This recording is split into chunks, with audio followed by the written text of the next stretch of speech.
Hello friends, आप सभी का स्वागत है आपके अपने यूट्यूब चैनल शॉर्ट्स एकेडमी में। फ्रेंड्स, आज हम लोग भारतीय संविधान के 250 क्वेश्चन करने वाले हैं और ये सारे क्वेश्चन जो कि प्रीवियस ईयर एग्जाम्स में पूछे गए हैं तो उनसे रिलेटेड है सारे। तो आई होप वीडियो आपको पसंद आएगी। और फ्रेंड्स, अगर वीडियो पसंद आएगा तो आप लोग इसे लाइक ज़रूर करिएगा एंड वीडियो को पूरा देखिएगा, ठीक है। और काफ़ी जानकारी मिलेगी आपको यहाँ से। तो चलिए फ्रेंड्स, स्टार्ट करते हैं क्वेश्चन। और पहला क्वेश्चन है यहाँ पे, राष्ट्रपति संसद का अभिन्न अंग है, संविधान के किस अनुच्छेद में वर्णित है। तो फ्रेंड्स, राष्ट्रपति संसद का अभिन्न अंग है, इसका जो उल्लेख है ये है आर्टिकल 79 में। यानी कि आर्टिकल 79 में संसद का उल्लेख किया गया है। और जो भारतीय संसद है ये 3 अंगों से मिलकर बनती है, जिसमें से एक लोकसभा हो जाएगा, राज्यसभा हो जाएगा और राष्ट्रपति हो जाएगा। तो इसका जो उल्लेख है आर्टिकल 79 में हो जाएगा, ठीक है। और अगला क्वेश्चन ये है, भारत के उच्चतम न्यायालय में न्यायाधीशों की संख्या में वृद्धि करने की शक्ति किसमें निहित है। तो फ्रेंड्स, बात करें सुप्रीम कोर्ट की तो उसमें जो न्यायाधीश होते हैं उसमें जो संख्या वृद्धि होती है वो जो करने की शक्ति है वो संसद के पास है, ठीक है। तो इसका जो करेक्ट आंसर होगा संसद हो जाएगा। जैसे कि जब हमारा संविधान बना था उस टाइम जो सुप्रीम कोर्ट था उस टाइम अगर मुख्य न्यायाधीश को मिला के हम बात करें न्यायाधीशों की संख्या की तो उस टाइम 8 थी। और जो है मुख्य न्यायाधीश 1 था और जो है 7 अन्य न्यायाधीश थे। वर्तमान में 34 न्यायाधीश हैं टोटल मुख्य न्यायाधीश को लेके, ठीक है। तो अगला क्वेश्चन ये है, सर्वोच्च न्यायालय के कार्यवाहक मुख्य न्यायाधीश की नियुक्ति कौन करता है। तो फ्रेंड्स, सर्वोच्च न्यायालय के कार्यवाहक मुख्य न्यायाधीश की नियुक्ति राष्ट्रपति करता है, ठीक है। मान लीजिए मुख्य न्यायाधीश किसी कारणवश अनुपस्थित हैं तो उस टाइम जो है किसी वरिष्ठ न्यायाधीश को मुख्य न्यायाधीश कार्यवाहक मुख्य न्यायाधीश बना दिया जाता है। तो इसका जो करेक्ट आंसर हो जाएगा राष्ट्रपति हो जाएगा। अगला क्वेश्चन ये है, वित्त आयोग के प्रथम अध्यक्ष कौन थे। तो फ्रेंड्स, वित्त आयोग के जो प्रथम अध्यक्ष थे केसी नियोगी हैं, ठीक है। तो इसका जो करेक्ट आंसर हो जाएगा केसी नियोगी हो जाएगा। और फ्रेंड्स, वित्त आयोग का जो गठन किया जाता है आर्टिकल 280 के तहत किया जाता है। क्वेश्चन बहुत बनता है कि वर्तमान में कौन सा जो है वित्त आयोग चल रहा है। तो इसका जो करेक्ट आंसर हो जाएगा 15वां वित्त आयोग हो जाएगा, जिसके जो हेड हैं एनके सिंह हो जाएंगे, ठीक है। तो अगला क्वेश्चन ये है कि संविधान संशोधन के द्वारा ग्राम पंचायत को जोड़ा गया था। तो फ्रेंड्स, जो है 73वें संविधान संशोधन 1992 के तहत जो है पंचायतों को भारतीय संविधान में जोड़ा गया था, ठीक है। तो यह पंचायत को संवैधानिक दर्जा दिया गया था। तो इसका जो करेक्ट आंसर हो जाएगा 73वां संविधान संशोधन 1992। और इसको जो है और फ्रेंड्स, इसको जो है ग्राम पंचायत को या पंचायत बोल सकते हैं, इसको जोड़ा गया था अनुसूची 11 में। वहीं अगर हम भाग की बात करें तो भाग 9 हो जाएगा, ठीक है। तो भाग 9A होगा। और जो है यदि हम बात करें अनुसूची की तो अनुसूची 11 हो जाएगी, ठीक है। अगला क्वेश्चन ये है, राज्यसभा का सदस्य होने के लिए न्यूनतम उम्र क्या होनी चाहिए। तो फ्रेंड्स, राज्यसभा के सदस्य होने के लिए न्यूनतम उम्र जो होनी चाहिए वो 30 वर्ष होनी चाहिए। वहीं अगर हम राज्य विधान परिषद की बात करें तो उसमें भी सदस्य होने के लिए 30 वर्ष ही होनी चाहिए। वहीं लोकसभा और राज्य विधानसभा का सदस्य होने के लिए न्यूनतम उम्र 25 वर्ष होनी चाहिए। और प्रधान बनने के लिए जो है न्यूनतम उम्र 21 वर्ष होनी चाहिए, ठीक है। अगला क्वेश्चन ये है, लोकसभा का अध्यक्ष अपना त्यागपत्र किसे देता है। तो फ्रेंड्स, लोकसभा का जो अध्यक्ष है ये अपना त्यागपत्र उपाध्यक्ष को देता है। और एक क्वेश्चन यहाँ से बनता है, लोकसभा अध्यक्ष को शपथ कौन दिलाता है। तो फ्रेंड्स, लोकसभा अध्यक्ष का अध्यक्ष के रूप में कोई शपथ नहीं होता है, बल्कि वो जो है लोकसभा के सदस्य के रूप में एक शपथ लेता है, ठीक है। तो इसका जो करेक्ट आंसर हो जाएगा लोकसभा उपाध्यक्ष हो जाएगा त्यागपत्र के लिए। अगला क्वेश्चन ये है, मौलिक कर्तव्य किस देश के संविधान से लिया गया है। तो फ्रेंड्स, मौलिक कर्तव्य जो है ये रूस के संविधान से लिया गया है, ठीक है। रूस का ये जो पूर्व नाम था USSR बोलते थे या सोवियत संघ जिसको बोलते थे, ठीक है। तो अगला क्वेश्चन ये है, भारतीय संविधान की प्रस्तावना में समाजवादी पंथ निरपेक्ष और इसके साथ एक शब्द और जोड़ा गया था अखंडता। तो बताना है किस संविधान संशोधन के माध्यम से जोड़ा गया था। तो फ्रेंड्स, प्रस्तावना में 3 नए शब्द जोड़े गए थे, जिसमें से था समाजवादी पंथ निरपेक्ष या धर्मनिरपेक्ष और अखंडता। ये 42वें संविधान संशोधन 1976 के माध्यम से जोड़े गए थे। और फ्रेंड्स अभी तक प्रस्तावना में केवल एक बार संशोधन किया जा चुका है। ठीक है, तो कई बार पूछा जाता है कि प्रस्तावना में कितनी बार संशोधन किया गया है अभी तक, तो फ्रेंड्स केवल एक बार किया गया है। अगला क्वेश्चन ये है, भारत के पहले लोकसभा अध्यक्ष कौन थे? तो फ्रेंड्स भारत के जो पहले लोकसभा अध्यक्ष हैं जीबी मावलंकर हैं, या जिसे गणेश वासुदेव मावलंकर भी कहते हैं, फुल नाम है उनका। अगला क्वेश्चन ये है, भारत के पहले प्रधानमंत्री कौन थे? तो फ्रेंड्स भारत के जो पहले प्रधानमंत्री थे वो जवाहरलाल नेहरू थे। ये लगातार 3 बार प्रधानमंत्री रहे थे। अगला क्वेश्चन ये है, भारत के पहले राष्ट्रपति कौन थे? तो फ्रेंड्स भारत के जो पहले राष्ट्रपति थे डॉक्टर राजेंद्र प्रसाद थे। और कई बार पूछा जाता है इनका संबंध किस राज्य क्षेत्र से है? तो फ्रेंड्स इनका जो संबंध है डॉक्टर राजेंद्र प्रसाद का, इनका बिहार से संबंध है। ठीक है, अगला क्वेश्चन ये है, हमारे देश में शिक्षा का अधिकार है? तो फ्रेंड्स हमारे देश में जो शिक्षा का अधिकार है ये मौलिक अधिकार है, क्योंकि जो है 86वें संविधान संशोधन 2001 के 2000 जो है 2 के माध्यम से शिक्षा के अधिकार को मौलिक अधिकार बना दिया गया था, जो कि नया आर्टिकल मौलिक अधिकार में जोड़ा गया था 21A। ठीक है, अगला क्वेश्चन ये है, संविधान सभा के अस्थायी अध्यक्ष कौन चुने गए थे? तो फ्रेंड्स संविधान सभा के जो अस्थायी अध्यक्ष चुने गए थे वो डॉक्टर सच्चिदानंद सिन्हा चुने गए थे। यानी कि संविधान सभा की जो पहली बैठक हुई थी, यानी कि 9 दिसंबर 1946 को ही जो है डॉक्टर सच्चिदानंद सिन्हा को अस्थायी अध्यक्ष के तौर पर नियुक्त कर लिया गया था। तो फ्रेंड्स अगला क्वेश्चन है यहाँ पे, कोई विधेयक धन विधेयक है या नहीं है, ये कौन तय करता है? तो फ्रेंड्स कोई विधेयक धन विधेयक है या नहीं, ये तय करने की जो शक्ति है वो लोकसभा अध्यक्ष या लोकसभा स्पीकर बोल सकते हैं के पास रहती है। अगला क्वेश्चन ये है, हम भारत के लोग शब्दों का प्रयोग कहाँ पे किया गया है? तो फ्रेंड्स हम भारत के लोग ये सब जो है ये शब्द प्रस्तावना में स्टार्टिंग में है। ठीक है, तो इसका जो करेक्ट आंसर हो जाएगा प्रस्तावना, जिसको उद्देशिका भी कहते हैं और इंग्लिश में हम बात करें तो प्रियम्बल भी कहते हैं इसको। ठीक है, अगला क्वेश्चन ये है, भारतीय संविधान के अनुच्छेद 19 के तहत कितने प्रकार की स्वतंत्रता का उल्लेख है? तो फ्रेंड्स भारतीय जो है संविधान के अनुच्छेद 19 जो कि एक मौलिक अधिकार है के तहत जो है 6 प्रकार की स्वतंत्रता का उल्लेख किया गया है। ठीक है, तो इसका जो करेक्ट आंसर हो जाएगा 6 हो जाएगा।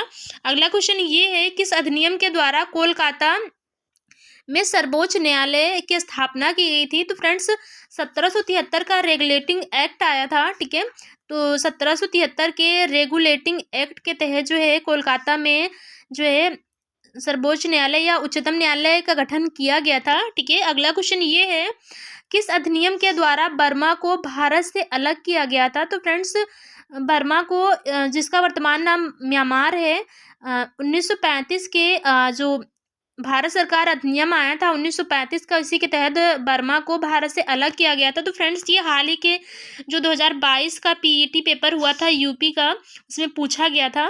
ठीक है, अगला क्वेश्चन ये है, कौन सा अनुच्छेद प्रत्येक नागरिक के मौलिक कर्तव्य को बताता है? तो फ्रेंड्स 51 का में जो है मौलिक कर्तव्यों का उल्लेख है। और कई बार भाग बहुत पूछा जाता है कि मौलिक कर्तव्य का उल्लेख किस भाग में किया गया है? फ्रेंड्स मौलिक कर्तव्य का उल्लेख ये भाग 4 का में किया गया है। वहीं अगर हम आर्टिकल की बात करें तो आर्टिकल 51 का हो जाएगा। फ्रेंड्स मूल संविधान में कोई भी मौलिक कर्तव्य नहीं था, बल्कि जो है 42वें संविधान संशोधन के माध्यम से, जो कि 1976 का है, मौलिक कर्तव्यों को भारतीय संविधान में जोड़ा गया था। और कई बार पूछा जाता है कि समिति की सिफारिश पर किया गया था। तो फ्रेंड्स जो समिति है वो सरदार स्वर्ण सिंह समिति हो जाएगी। और जब मौलिक कर्तव्यों को संविधान में जोड़ा गया था तो उस टाइम जो मौलिक कर्तव्यों की संख्या थी वो 10 थी, बट जो है 86वें संविधान संशोधन 2002 के माध्यम से एक नए मौलिक कर्तव्य को जोड़ा गया था। ठीक है, तो वर्तमान में अगर हम बात करें मौलिक कर्तव्यों की तो संख्या 11 हो जाएगी। ठीक है, तो जो है मूल संविधान में कोई भी मौलिक कर्तव्य नहीं था, और जो है 42वें संविधान संशोधन के माध्यम से जोड़ा गया तो उस टाइम संख्या 10 थी, और जो है वर्तमान में संख्या 11 है। 86वें संविधान संशोधन 2002 के माध्यम से एक संख्या बढ़ाई गई थी। ठीक है, अगला क्वेश्चन ये है, भारतीय संविधान के अनुसार जीवन का अधिकार कैसा अधिकार है? तो फ्रेंड्स भारतीय संविधान के अनुसार जो जीवन का अधिकार है ये एक मौलिक अधिकार है। ठीक है, तो मौलिक अधिकार इसका करेक्ट आंसर हो जाएगा। और फ्रेंड्स कई बार पूछा जाता है कि मौलिक अधिकार का उल्लेख किस आर्टिकल में है, किस भाग में किया गया है? तो फ्रेंड्स मौलिक अधिकार का जो उल्लेख है ये भाग 3 में किया गया है। वहीं एक क्वेश्चन बनता है कि राज्य के नीति निर्देशक तत्वों का उल्लेख भाग 4 में किया गया है और मौलिक कर्तव्य का भाग 4 का में किया गया है। अगला क्वेश्चन ये है, भारतीय संविधान के किस अनुच्छेद में महान्यायवादी का वर्णन है? तो फ्रेंड्स, भारतीय संविधान के अनुच्छेद 76 में महान्यायवादी का वर्णन है, जो कि भारत का पहला विधि अधिकारी होता है। और फ्रेंड्स, इसकी योग्यता के बारे में भी कई क्वेश्चन बनते हैं। तो फ्रेंड्स, इसकी जो योग्यता होनी चाहिए वो होनी चाहिए एक जो है सुप्रीम कोर्ट के न्यायाधीश बनने की इसकी योग्यता होनी चाहिए। ठीक है, अगला क्वेश्चन ये है, पुंछी आयोग का संबंध किससे है? तो फ्रेंड्स, पुंछी आयोग का जो संबंध है केंद्र राज्य संबंध से है। ठीक है, तो पुंछी आयोग का जो संबंध है केंद्र राज्य संबंध से हो जाएगा। और एक क्वेश्चन यहाँ बहुत बनता है कि सरकारिया आयोग का संबंध किससे है? तो फ्रेंड्स, सरकारिया आयोग का भी संबंध जो है केंद्र राज्य संबंध से है। और सरकारिया आयोग का जो गठन किया गया था 1983 में किया गया था। अगला क्वेश्चन ये है, अंतरराज्य परिषद का उल्लेख जो है किस आर्टिकल में है? तो फ्रेंड्स, अंतरराज्यीय परिषद का जो उल्लेख है आर्टिकल 263 में किया गया है। तो इसका जो करेक्ट आंसर हो जाएगा आर्टिकल 263 हो जाएगा। ठीक है, अगला क्वेश्चन ये है, भारतीय संविधान के किस अनुच्छेद में अखिल भारतीय सेवा का उल्लेख किया गया है? तो फ्रेंड्स, भारतीय संविधान के आर्टिकल 312 में अखिल भारतीय सेवाओं का उल्लेख किया गया है। तो कई बार ये क्वेश्चन बना है, तो इसका जो राइट आंसर होगा आर्टिकल 312 हो जाएगा। ठीक है, 312 हो जाएगा। ओके, अगला क्वेश्चन ये है, निर्वाचन आयोग का उल्लेख भारतीय संविधान के किस अनुच्छेद में है? तो friends, election commission of India का उल्लेख जो है भारतीय संविधान के आर्टिकल 324 में हो जाएगा। ठीक है, तो आर्टिकल 324 हो जाएगा। और जो है जितने भी जो है चुनाव होते हैं, मान लीजिए लोकसभा का है या राष्ट्रपति का है या फिर कोई भी चुनाव, स्थानीय सुशासन से संबंधित चुनाव छोड़ के बाकी सारे चुनाव जो है भारत का निर्वाचन आयोग ही कंडक्ट कराता है। और यदि हम बात करें जैसे कि ग्राम पंचायत हो गया और नगर निगम, इन सब का जो चुनाव है वो राज्य का जो है निर्वाचन आयोग कराता है।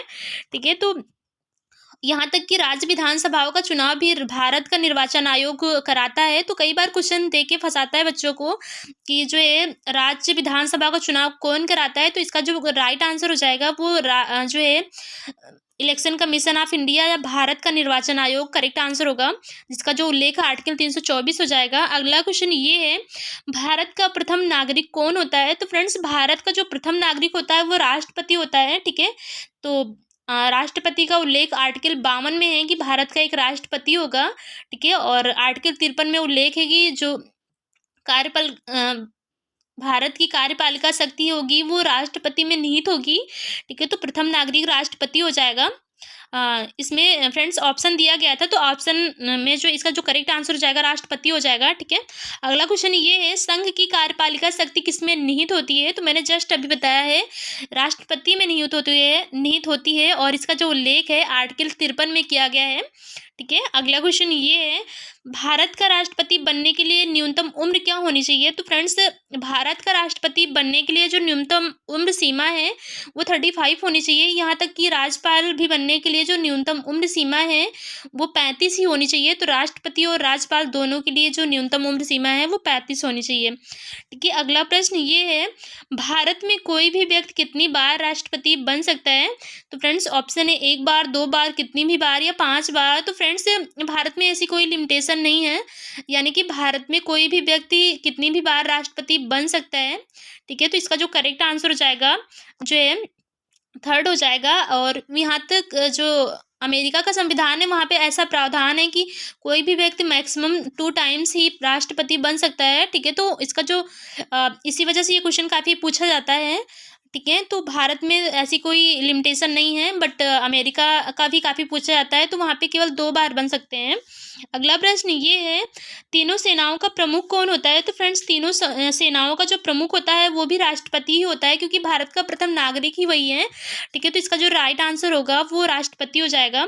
अगला प्रश्न ये है, भारत के राष्ट्रपति पद का वर्णन भारतीय संविधान के किस भाग में है? तो फ्रेंड्स, जो संघ से संबंधित जितने भी आर्टिकल्स हैं वो सारे उल्लेख जो है भाग 5 में हो जाएंगे। तो राष्ट्रपति के पद का भी उल्लेख भाग 5 में ही किया गया है। ठीक है, तो इसका जो राइट आंसर होगा वो भाग 5 हो जाएगा।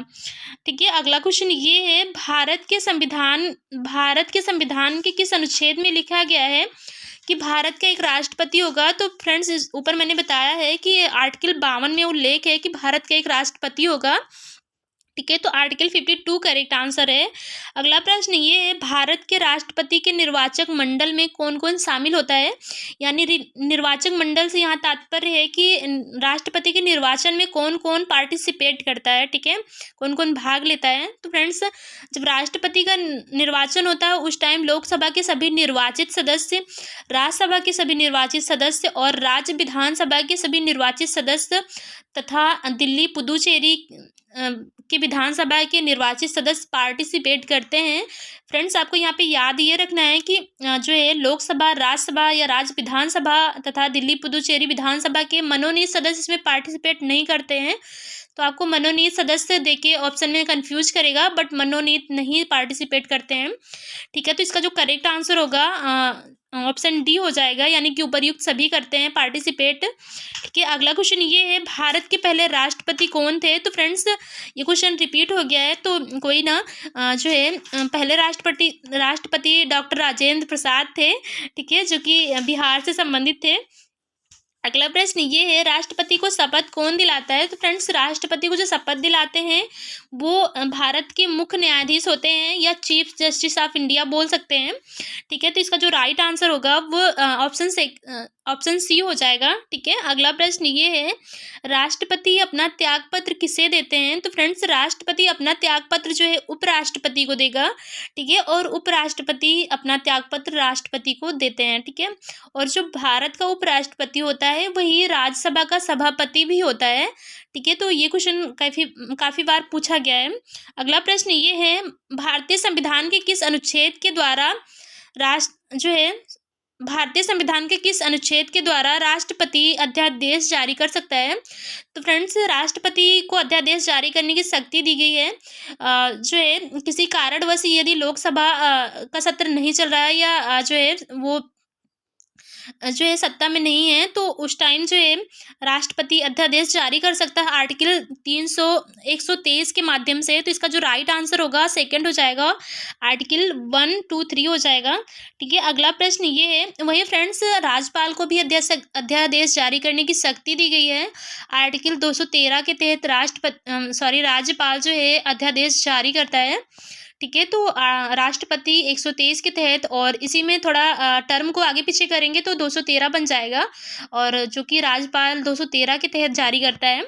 अगला प्रश्न ये है, भारत के राष्ट्रपति को उसके पद से कैसे हटाया जा सकता है। तो फ्रेंड्स भारत के राष्ट्रपति को यदि पद से हटाना है तो संसद द्वारा जो है उस पर महाभियोग लगाया जाता है। ठीक है, तो इसका जो राइट आंसर होगा संसद होगा। हटाने की जो शक्ति है वो संसद के पास है। बाकायदे बिल जो है महाभियोग प्रस्ताव लाया जाता है संसद में, जो कि लोकसभा राज्यसभा दोनों जगह से पारित करना होता है। ठीक है, तो अगला प्रश्न ये है, राष्ट्रपति पर महाभियोग लगाने की प्रक्रिया का उल्लेख भारतीय संविधान के किस अनुच्छेद में है। तो फ्रेंड्स महाभियोग जिसे इंग्लिश में इम्पीचमेंट भी बोलते हैं, तो इसका जो राइट आंसर होगा आर्टिकल 2 हो जाएगा, यानी कि आर्टिकल 61 के तहत राष्ट्रपति पर महाभियोग लगाया जा सकता है। ठीक है, तो राइट आंसर इज बी। चलिए अगला प्रश्न देखते हैं, राष्ट्रपति का निर्वाचन किस प्रकार से होता है। तो फ्रेंड्स राष्ट्रपति को जो निर्वाचन होता है वो अप्रत्यक्ष रूप से होता है। ठीक है, तो इनडायरेक्ट होता है, ना कि डायरेक्टली होता है जैसे कि लोकसभा के सदस्यों को होता है। ऐसे नहीं होता है, अप्रत्यक्ष रूप से गुप्त मतदान प्रणाली के माध्यम से होता है। ठीक है, अगला जो फ्रेंड्स राष्ट्रपति के निर्वाचन के लिए जो जमानत की राशि होती है वो 15,000 होती है, यानी कि इस पद पर खड़े होने के लिए पहले हमें 15,000 रुपये इलेक्शन कमीशन को देने होते हैं, यानी कि जमा करने होते हैं। ठीक है, तो 15,000 रुपये जमानत की राशि होती है। चलिए आगे बढ़ते हैं, राष्ट्रपति के निर्वाचन से संबंधित उत्पन्न विवाद का निपटारा किसके द्वारा किया जाता है। तो फ्रेंड्स मान लीजिए राष्ट्रपति का इलेक्शन हो रहा है, उस टाइम कोई विवाद या कुछ ऐसा कुछ हो गया, तो उस टाइम जो निपटारा करता है वो सुप्रीम कोर्ट ही करता है। ठीक है, तो इसका जो करेक्ट आंसर होगा सर्वोच्च न्यायालय हो जाएगा, यानी कि ऑप्शन ए हो जाएगा। चलिए आप लोग बता दीजिए, अगला क्वेश्चन ये है, 42 भारतीय संविधान के किस अनुच्छेद के द्वारा राष्ट्रपति को क्षमादान की शक्ति प्रदान की गई है। तो फ्रेंड्स राष्ट्रपति को क्षमादान की शक्ति भी प्रदान की गई है, तो आर्टिकल 72 के तहत की गई है। ठीक है, तो इसका जो राइट आंसर होगा वो आर्टिकल 72 हो जाएगा। ठीक है, और राज्यपाल को भी क्षमादान की शक्ति प्रदान की गई है आर्टिकल 161 के माध्यम से। ठीक है, तो आर्टिकल 161 हो जाएगा। अगला प्रश्न ये है, भारतीय संविधान के किस अनुच्छेद के द्वारा राष्ट्रपति सर्वोच्च न्यायालय से सलाह ले सकता है? तो फ्रेंड्स, राष्ट्रपति सर्वोच्च न्यायालय से सलाह ले सकता है, बट वो सलाह मानने के लिए बाध्य नहीं है।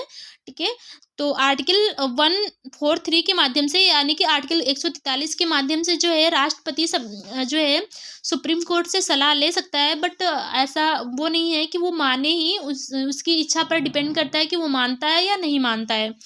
ठीक है, अगला प्रश्न ये है, राष्ट्रपति राज्यसभा के लिए कितने सदस्यों का मनोनयन करता है?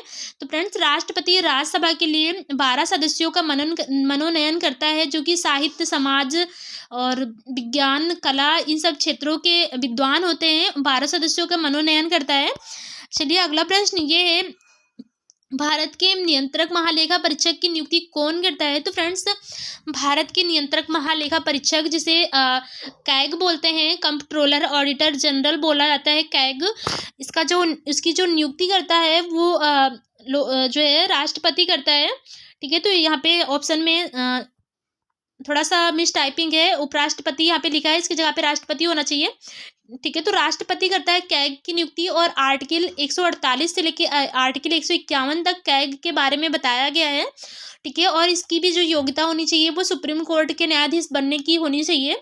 ठीक है, तो चलिए, अगला प्रश्न ये है, राष्ट्रपति के निर्वाचन के लिए निर्वाचक मंडल में कितने अनुमोदक तथा कितने प्रस्तावक होने चाहिए?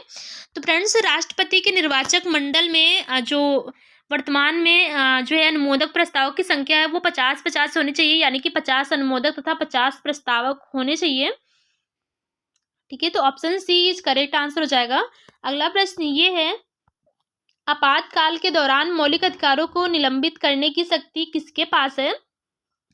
तो फ्रेंड्स, मान लीजिए राष्ट्रीय आपातकाल लग गया है देश में, तो उस टाइम जो मौलिक अधिकारों को निलंबित करने की जो शक्ति है वो राष्ट्रपति के पास है। कुछ मौलिक अधिकार तो स्वतः ही निलंबित हो जाते हैं यदि जो है राष्ट्रीय आपातकाल लागू हो जाता है, बट जो आर्टिकल 19 है इसको राष्ट्रपति घोषणा के माध्यम से निलंबित करता है। और जो है आर्टिकल 20 और 21 ये कभी निलंबित ही नहीं होते हैं, चाहे कितना भी आपातकाल लग जाए, बट 20 और 21 कभी निलंबित नहीं होंगे। ठीक है, तो अगला प्रश्न ये है, फ्रेंड्स, ये जो है राष्ट्रपति से संबंधित कुछ आर्टिकल्स हैं, तो आप लोग इसको पढ़ लीजिएगा, या मैं फटाफट से एक बार पढ़ देती हूँ।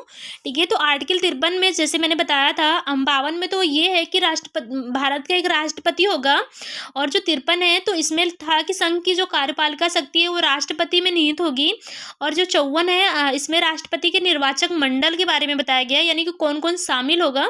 और वहीं 55 में बात करें तो निर्वाचन विधि कैसी है, यानी कि एकल संक्रमणीय मत प्रणाली के माध्यम से निर्वाचन होता है इनका, तो निर्वाचन विधि बताया गया है 55 में। 56 में ये दिया गया त्यागपत्र किसको देंगे, तो उपराष्ट्रपति इसका करेक्ट आंसर होगा। और 57 में पुनः निर्वाचन की बात करी गई है, राष्ट्रपति के पुनः निर्वाचन की, जिसमें से ये शामिल है कि भारत में कितनी भी बार कोई व्यक्ति राष्ट्रपति बन सकता है। और 58 में योग्यताएं बताई गई हैं कि राष्ट्रपति बनने के लिए क्या क्या योग्यता होनी चाहिए आपके पास। और आर्टिकल 60 में ये बताया गया है कि जो है शपथ कौन दिलाता है, तो शपथ जैसे कि मैंने बताया मुख्य न्यायाधीश जो है दिलाता है।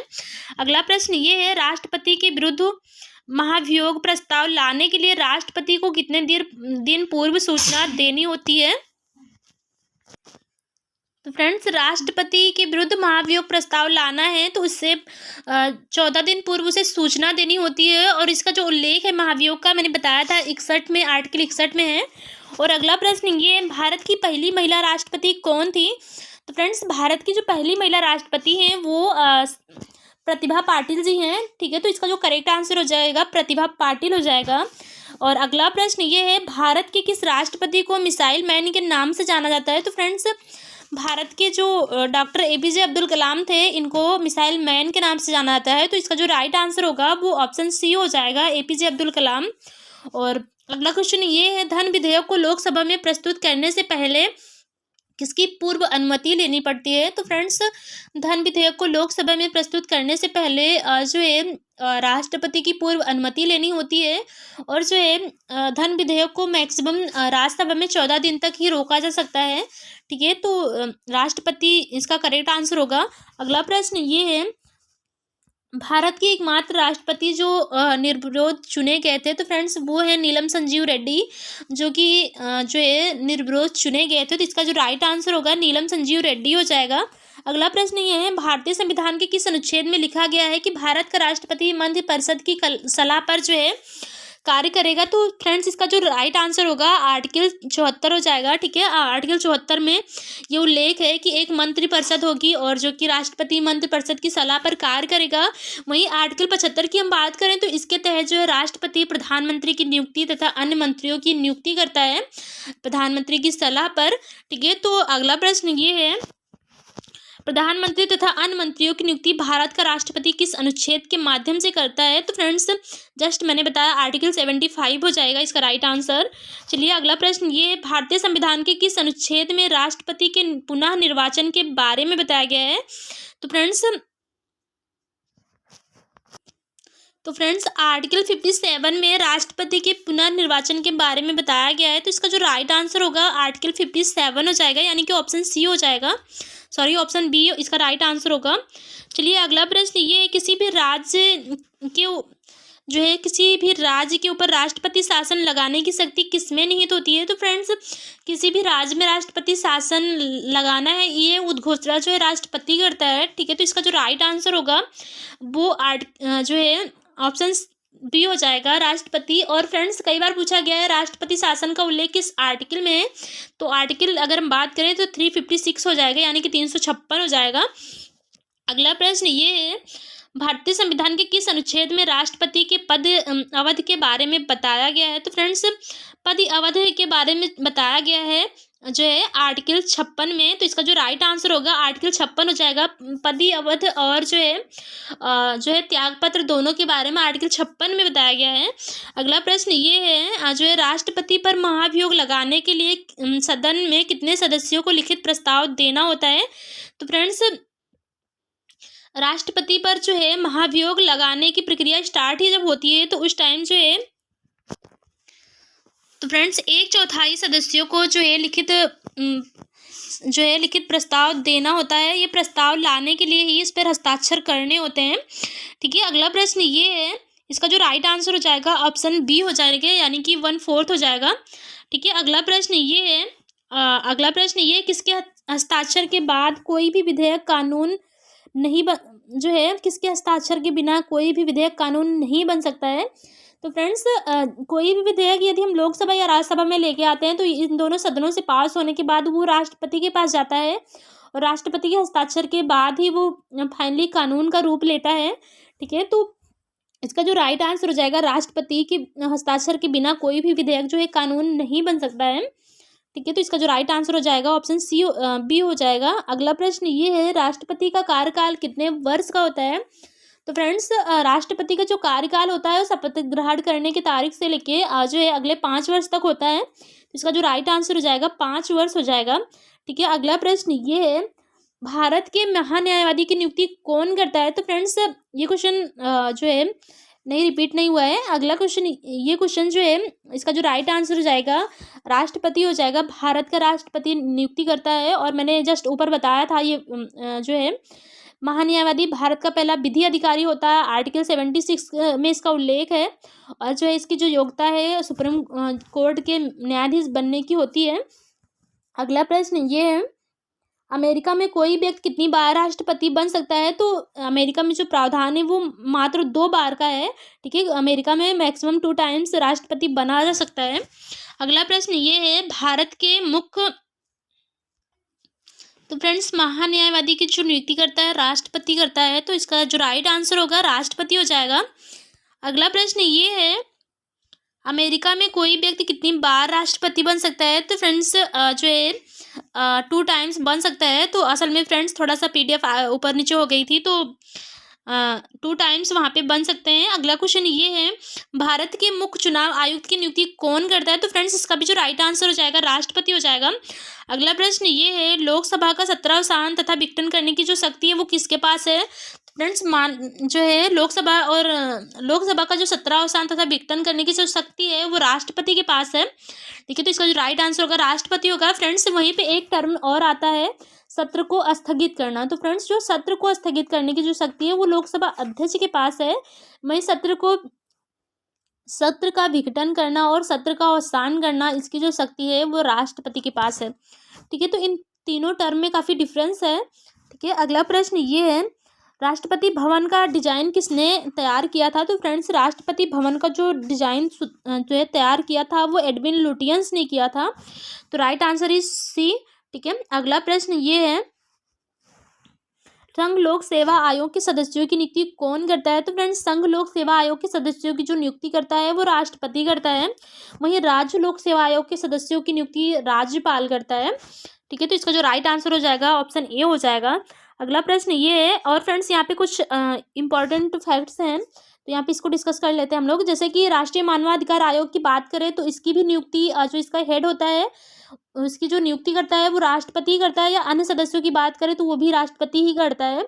वहीं राष्ट्रीय महिला आयोग की बात करी जाए या पिछड़ा वर्ग आयोग, सभी राज्यों के राज्यपाल की नियुक्ति राष्ट्रपति ही करते हैं। ठीक है, तो कुछ इंपॉर्टेंट फैक्ट्स थे तो मैंने इकट्ठा ही कर दिया इसको, आप लोग इसको पढ़ लीजिएगा। अगला प्रश्न ये, संयुक्त अधिवेशन कौन बुलाता है? तो फ्रेंड्स संयुक्त अधिवेशन बुलाने की शक्ति भी राष्ट्रपति के पास है। और आर्टिकल से संबंधित बहुत पूछा जाता है तो आर्टिकल 108 हो जाएगा। अगला प्रश्न, वहीं फ्रेंड्स लेकिन अध्यक्षता जो है लोकसभा अध्यक्ष करता है, तो ये काफ़ी जो है कन्फ्यूजिंग पॉइंट होता है। अगला प्रश्न ये है, भारत के किस राष्ट्रपति को दार्शनिक शासक के रूप में भी जाना जाता है? तो फ्रेंड्स भारत के जो राष्ट्रपति थे डॉक्टर सर्वपल्ली राधाकृष्णन, ये भारत के पहले उपराष्ट्रपति भी रह चुके हैं। और ये 2 कार्यकाल राष्ट्रपति के पद पर रहने के बाद इन्होंने जो है उपराष्ट्रपति के पद पर रहने के बाद जो है लास्ट में जो है राष्ट्रपति के पद के रूप में शपथ ली थी। तो डॉक्टर सर्वपल्ली राधाकृष्णन हो जाएंगे। अगला प्रश्न ये है, तो फ्रेंड्स अगला प्रश्न ये है, हाल ही में भारत के 15वें राष्ट्रपति के रूप में किसने शपथ ली है? तो फ्रेंड्स हाल ही में जो 15वें राष्ट्रपति के रूप में शपथ ली है ये द्रौपदी मुर्मू जी ने ली है। और ये भारत के प्रथम महिला जो है आदिवासी राष्ट्रपति हैं। महिला या पुरुष में दोनों में बात करी जाए तो ये पहली हैं आदिवासी के रूप में, वहीं दूसरी महिला राष्ट्रपति हैं। ठीक है, तो द्रौपदी मुर्मू जी हो जाएगा। और इनका जो संबंध है उड़ीसा के मयूरभंज क्षेत्र से है। और इससे पहले ये जो है झारखंड की राज्यपाल रह चुकी हैं। तो अगला प्रश्न ये है, भारत की पहली आदिवासी महिला राष्ट्रपति कौन है? तो वो श्रीमती द्रौपदी मुर्मू जी हो जाएगा। अगला प्रश्न ये है, हाल ही में निर्वाचित भारत की दूसरी महिला राष्ट्रपति श्रीमती द्रौपदी मुर्मू जी किस राज्य की निवासी हैं? तो फ्रेंड्स मैंने बताया ये उड़ीसा की रहने वाली हैं, मयूरभंज जिले की, और आदिवासी हैं। ठीक है, तो संथाल जनजाति से संबंधित है तो ये भी पूछा जा सकता है, तो संथाल जनजाति हो जाएगा। अगला प्रश्न ये है, मंत्रिपरिषद के सदस्य व्यक्तिगत रूप से किसके प्रति उत्तरदायी होते हैं? तो फ्रेंड्स जो मंत्रिपरिषद होता है यानी कि कैबिनेट बोल सकते हैं, तो जो मंत्रिपरिषद के सदस्य होते हैं ये जो है व्यक्तिगत रूप से राष्ट्रपति के प्रति उत्तरदायी होते हैं, क्योंकि नियुक्ति राष्ट्रपति करता है। वहीं अगर हम सामूहिक रूप से बात करें तो सामूहिक रूप से जो पूरी कैबिनेट होती है वो जो है लोकसभा के प्रति उत्तरदायी होती है। अगला प्रश्न ये है, भारतीय संविधान के किस अनुच्छेद के तहत राष्ट्रपति अपने वीटो शक्ति का प्रयोग करता है? तो फ्रेंड्स जो वीटो शक्ति का उल्लेख है आर्टिकल 111 हो जाएगा, यानी कि 111 हो जाएगा। अगला प्रश्न ये है, हाल ही में निर्वाचित भारत के नए राष्ट्रपति श्रीमती द्रौपदी मुर्मू जी बनी हैं या किस नंबर की हैं? तो फ्रेंड्स ये 15वें नंबर की हैं। ठीक है, अगला प्रश्न ये है, राष्ट्रपति की अनुपस्थिति में राष्ट्रपति का पद कौन संभालता है? तो फ्रेंड्स उपराष्ट्रपति संभालता है कार्यवाहक राष्ट्रपति के रूप में। तो अगला प्रश्न ये हो जाएगा, सर्वोच्च न्यायालय के ऐसे पहले न्यायाधीश जिन्होंने राष्ट्रपति पद की शपथ ली थी? तो फ्रेंड्स जो है एक टाइम ऐसा आया था कि जो है जो उस टाइम मुख्य न्यायाधीश थे जो है हिदायतुल्लाह जी, इन्होंने राष्ट्रपति पद पर कार्यवाहक राष्ट्रपति के रूप में जो है कार्य किया था। तो मोहम्मद हिदायतुल्लाह हो जाएगा इसका राइट आंसर। चलिए अगला प्रश्न ये है, हाल ही में निर्वाचित जो है राष्ट्रपति द्रौपदी मुर्मू किस पार्टी से की उम्मीदवार हैं? तो फ्रेंड्स ये एनडीए पार्टी की उम्मीदवार थे, तो इसका जो सही आंसर हो जाएगा एनडीए हो जाएगा। और इनके विपक्ष में यशवंत सिन्हा खड़े थे। अगला प्रश्न ये है, नागरिकता का उल्लेख भारतीय संविधान के किस भाग में है? तो फ्रेंड्स जो है नागरिकता का उल्लेख भाग 2 में किया गया है, तो इसका जो राइट आंसर हो जाएगा भाग सेकंड, भाग थर्ड मौलिक अधिकार, भाग फोर्थ डीपीएसपी और भाग 4 का जो है मौलिक कर्तव्य हो जाएगा। अगला प्रश्न ये है, नागरिकता का उल्लेख भारतीय संविधान के किस अनुच्छेद में है? तो फ्रेंड्स जो नागरिकता का उल्लेख है आर्टिकल 5 से लेके 11 तक किया गया है, तो इसका जो राइट आंसर होगा 5 से 11 हो जाएगा।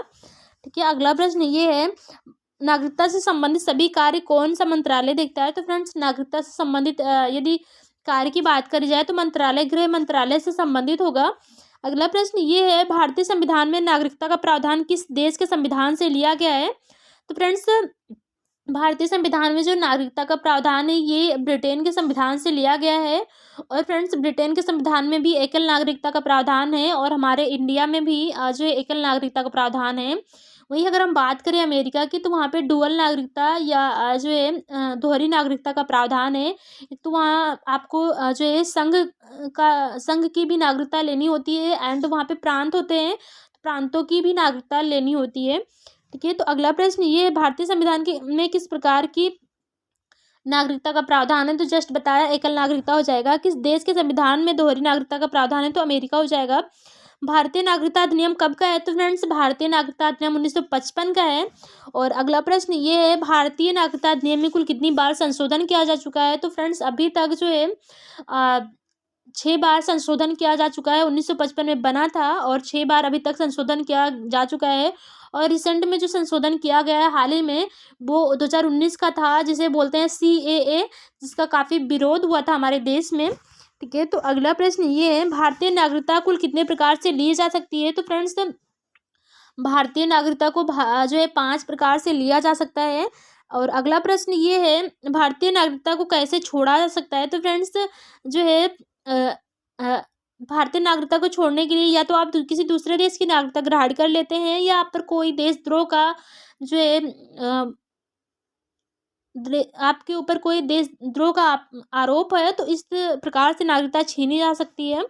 और अगला प्रश्न ये है, भारतीय नागरिकता संबंधी प्रावधान बनाने की शक्ति किसके पास है? तो फ्रेंड्स नागरिकता से संबंधित कोई भी प्रावधान प्लस माइनस जो भी करना है वो जो है अधिकार संसद के पास है। ठीक है, तो संसद ये वर्क करती है। अगला प्रश्न ये हो जाएगा, भारतीय नागरिकता के संबंध में प्रावधान करने की शक्ति किसके पास है? इसका उल्लेख भारतीय संविधान के किस आर्टिकल में है? तो फ्रेंड्स भारतीय नागरिकता से संबंध में जो प्रावधान है वो संसद ही करती है। जितने भी नियम्स वगैरह बनाने होते हैं वो सारी संसद करती है। और जो है इसका जो उल्लेख आर्टिकल 11 में हो जाएगा। ठीक है, तो आर्टिकल 11 इसका करेक्ट आंसर हो जाएगा।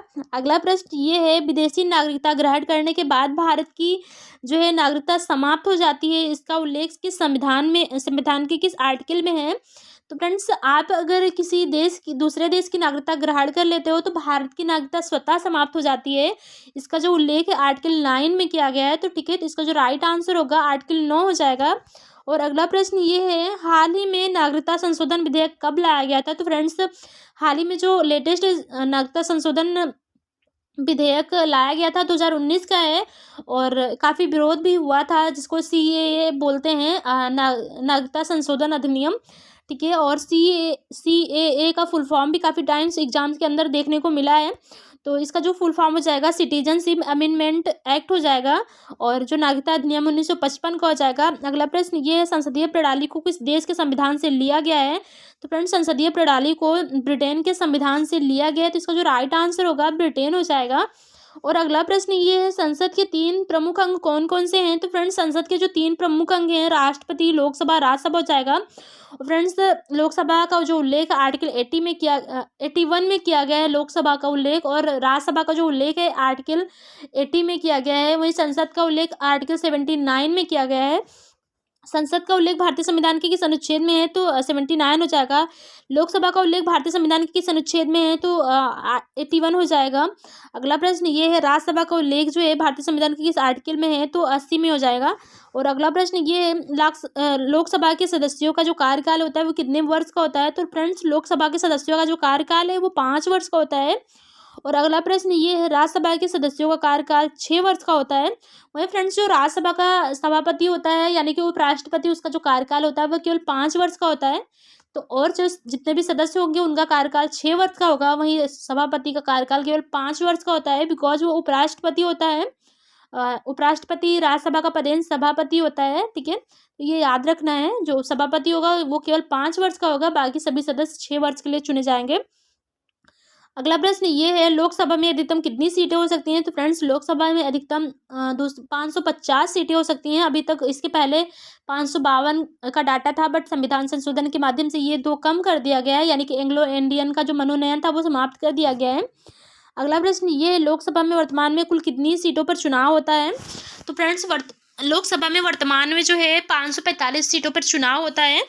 तो फ्रेंड्स, लोकसभा अध्यक्ष को शपथ कौन दिलाता है? अगला क्वेश्चन ये है। तो फ्रेंड्स, मैंने ऊपर भी बताया था, लोकसभा अध्यक्ष का कोई जो है शपथ नहीं होता है। अगला प्रश्न ये है, राज्यसभा का सभापति कौन होता है? तो फ्रेंड्स, राज्यसभा का जो सभापति होता है वो उपराष्ट्रपति होता है, ठीक है। तो इसका जो राइट आंसर हो जाएगा सभापति हो जाएगा। अगला प्रश्न ये है, राज्यसभा के सभापति का कार्यकाल कितने वर्ष का होता है? तो फ्रेंड्स, राज्यसभा का जो सभापति होता है यानी कि उपराष्ट्रपति, इसका जो कार्यकाल होगा वो केवल 5 वर्ष का होगा।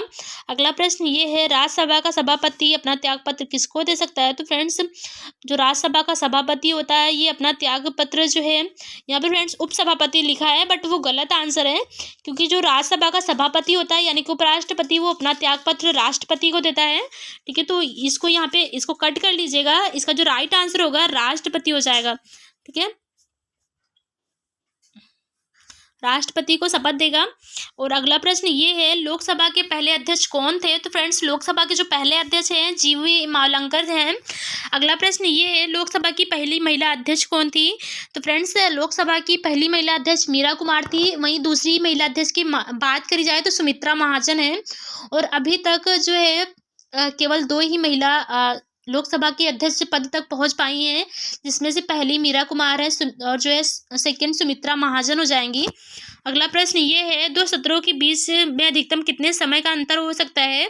तो फ्रेंड्स, 2 सत्रों के मध्य अधिकतम जो है 6 महीने का गैप हो सकता है, ठीक है। तो 6 महीना इसका करेक्ट आंसर होगा। किसी भी सदन में बैठक करने के लिए न्यूनतम कितने सदस्य उपस्थित होने चाहिए? तो फ्रेंड्स, किसी भी सदन, चाहे राज्यसभा हो या लोकसभा हो या राज्य विधानसभाओं की बात करी जाए, तो न्यूनतम जो है वहाँ की कुल सदस्य संख्या का 1/10, यानी कि जिसे कोरम या गणपूर्ति भी बोलते हैं, 1/10 सदस्य उपस्थित होने ही चाहिए, ठीक है। तो अगला प्रश्न ये है, लोकसभा का अध्यक्ष अपना त्यागपत्र किसे दे सकता है? तो फ्रेंड्स, उपाध्यक्ष को दे सकता है, और उपाध्यक्ष अपना त्यागपत्र लोकसभा अध्यक्ष को देता है। तो फ्रेंड्स, अगला प्रश्न ये है, संसद का कोई सदस्य अधिकतम कितने दिन संसद में अनुपस्थित रह सकता है? तो फ्रेंड्स, जो है अधिकतम वो 2 महीने या 60 दिन उपस्थित, इससे ज़्यादा अगर उपस्थित रहता है तो उसकी सदस्यता रद्द हो जाती है, ठीक है। तो इसका जो राइट आंसर है वो जो है 60 दिन हो जाएगा। यदि इतने दिन तक वो नहीं आता है कंटिन्यू, तो उसमें जो छुट्टियाँ होती हैं वो ऐड नहीं करी जाती हैं। तो फ्रेंड्स, इतने दिन तक वो कंटिन्यू अगर नहीं आता तो उसकी सदस्यता रद्द हो जाएगी। अगला प्रश्न ये है, राज्यसभा के पदाधिकारियों को भारतीय संविधान के राज्यसभा के पदाधिकारियों का उल्लेख भारतीय संविधान के इस आर्टिकल में है? तो फ्रेंड्स, राज्यसभा के पदाधिकारी मतलब जो है राज्यसभा का सभापति, उपसभापति की बात करी जा रही है यहाँ पे, तो इसका जो उल्लेख है आर्टिकल 79 में है। अगला प्रश्न ये है, संसद सदस्यों को विशेष अधिकार किस अनुच्छेद के माध्यम से दिया गया है? तो फ्रेंड्स, संसद सदस्य जो होते हैं उनको कुछ विशेषाधिकार दिए जाते हैं, और इसका जो उल्लेख है आर्टिकल 105 में है, ठीक है। 105 हो जाएगा। अगला प्रश्न ये है कि सदन को निम्न सदन कहते हैं? तो फ्रेंड्स, जो लोकसभा होता है इसको निम्न सदन भी कहा जाता है या जनता का सदन भी कहते हैं।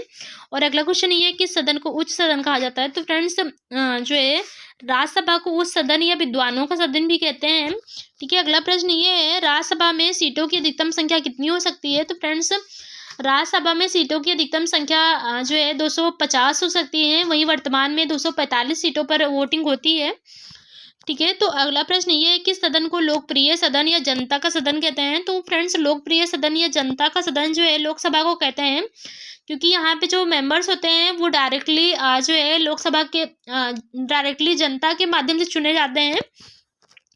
अगला प्रश्न ये है कि सदन को विद्वानों का सदन या शिक्षितों का सदन कहते हैं? तो फ्रेंड्स, राज्यसभा को विद्वानों या शिक्षितों का सदन कहते हैं। अगला प्रश्न ये है कि सदन को कभी भंग नहीं किया जा सकता है? तो फ्रेंड्स, यहाँ पे बंद लिख गया है तो इसको भंग कर लीजिएगा। तो लोकसभा तो फ्रेंड्स यहाँ पे है कि कुछ सदन को कभी भंग नहीं किया जा सकता है। तो फ्रेंड्स राज्यसभा को कभी भंग नहीं किया जा सकता है। यहाँ पे थोड़ा मिस टाइपिंग है, तो राज्यसभा इसका करेक्ट आंसर होगा। ठीक है, राज्यसभा को कभी भंग नहीं किया जा सकता है, वहीं लोकसभा को भंग किया जा सकता है। अगला प्रश्न ये है कि सदन को अस्थाई सदन कहते हैं। तो फ्रेंड्स जो है राज्यसभा को अस्थाई सदन कहा जाता है, बिकॉज इसको कभी भंग नहीं किया जा सकता है। अगला प्रश्न ये है, लोकसभा के वर्तमान अध्यक्ष कौन है। तो फ्रेंड्स लोकसभा के जो वर्तमान अध्यक्ष हैं वो हैं ओम बिरला। ठीक है, जो कि कोटा से सांसद हैं। तो कई बार पूछा जाता है किस क्षेत्र से सांसद है ये, तो जो है ओम बिरला जो है कोटा से सांसद है, राजस्थान के कोटा से। अगला प्रश्न ये है, लोकसभा के अध्यक्ष तथा उपाध्यक्ष का उल्लेख भारतीय संविधान के किस अनुच्छेद में है। तो फ्रेंड्स लोकसभा के अध्यक्ष तथा उपाध्यक्ष का जो उल्लेख है संविधान के अनुच्छेद 93 में है। वहीं राज्यसभा के पदाधिकारियों को जो उल्लेख है आर्टिकल 89 में है, और लोकसभा के 93 हो जाएगा। अगला प्रश्न ये है, राज्यसभा के सदस्यों का चुनाव किस प्रकार होता है। तो फ्रेंड्स राज्यसभा के सदस्यों का जो चुनाव है ये अप्रत्यक्ष रूप से होता है, वहीं लोकसभा के सदस्यों का जो चुनाव है वो प्रत्यक्ष रूप से होता है, क्योंकि डायरेक्टली जनता पार्टिसिपेट करती है। और जो राज्यसभा के सदस्य होते हैं इनका जो चुनाव होता है ये MLA करते हैं। ठीक है, जो संसद के सदस्य होंगे उनको MP बोलते हैं, यानी कि मेंबर ऑफ पार्लियामेंट। वहीं जो राज्य विधान परिषद के सदस्य होते हैं या विधानमंडल के सदस्य होते हैं उनको MLA बोला जाता है, यानी कि मेंबर ऑफ लेजिस्लेटिव असेंबली। ठीक है, तो इसमें काफ़ी कन्फ्यूजन होता है, तो याद रख लीजिएगा आप इसको। अगला प्रश्न ये, राज्यसभा के कितने सदस्य को राष्ट्रपति मनोनीत करता है। राज्यसभा में 12 सदस्यों को मनोनीत करता है। राज्यसभा के वर्तमान सभापति जगदीप धनखड़ हैं, जो कि इससे पहले जो है पश्चिम बंगाल के राज्यपाल भी रह चुके हैं, और वर्तमान में इन्होंने वेंकैया नायडू जी का स्थान लिया है। ठीक है, तो अगला प्रश्न ये है, राज्यसभा के वर्तमान उपसभापति कौन है। तो फ्रेंड्स राज्यसभा के जो वर्तमान सभापति हैं वो हरिवंश नारायण सिंह हो जाएंगे। ठीक है, हरिवंश नारायण सिंह हो जाएंगे। और अगला प्रश्न ये है, 17वीं लोकसभा के प्रोटेम स्पीकर कौन चुने गए हैं। तो फ्रेंड्स जो 17वीं लोकसभा का चुनाव हुआ था 2019 के अंदर, तो इसमें जो प्रोटेम स्पीकर चुने गए थे वो वीरेंद्र कुमार चुने गए थे। तो इसका जो राइट आंसर होगा वीरेंद्र कुमार हो जाएगा। वहीं जो है 18वीं लोकसभा का चुनाव 2024 में होगा। अगला प्रश्न ये, लोकसभा में मत बराबर होने की स्थिति में निर्णायक मत कौन देता है। तो फ्रेंड्स लोकसभा में निर्णायक मत देने का जो अधिकार है लोकसभा का अध्यक्ष को है, वहीं राज्यसभा में जो है निर्णायक मत जो देता है सभापति देता है। अगला प्रश्न ये है, राज्यसभा में मत बराबर होने की स्थिति में, तो अभी बताया सभापति हो जाएगा। अविश्वास प्रस्ताव किस सदन में लाया जा सकता है। तो फ्रेंड्स अविश्वास प्रस्ताव जो है ये लोकसभा में लाया जाता है, क्योंकि जो डायरेक्टली चुनाव लोकसभा के सदस्यों का ही होता है, और जो गवर्नमेंट होती है वो लोकसभा से ही होती है। ठीक है, तो अविश्वास प्रस्ताव या विश्वास प्रस्ताव दोनों ही लोकसभा में ही लाए जाते हैं। ठीक है, और अगला क्वेश्चन ये है, लोकसभा के सत्र को स्थगित कौन करता है। तो फ्रेंड्स सत्र को स्थगित करने का क्वेश्चन जब भी बनेगा तो इसका जो राइट आंसर होगा लोकसभा अध्यक्ष होगा।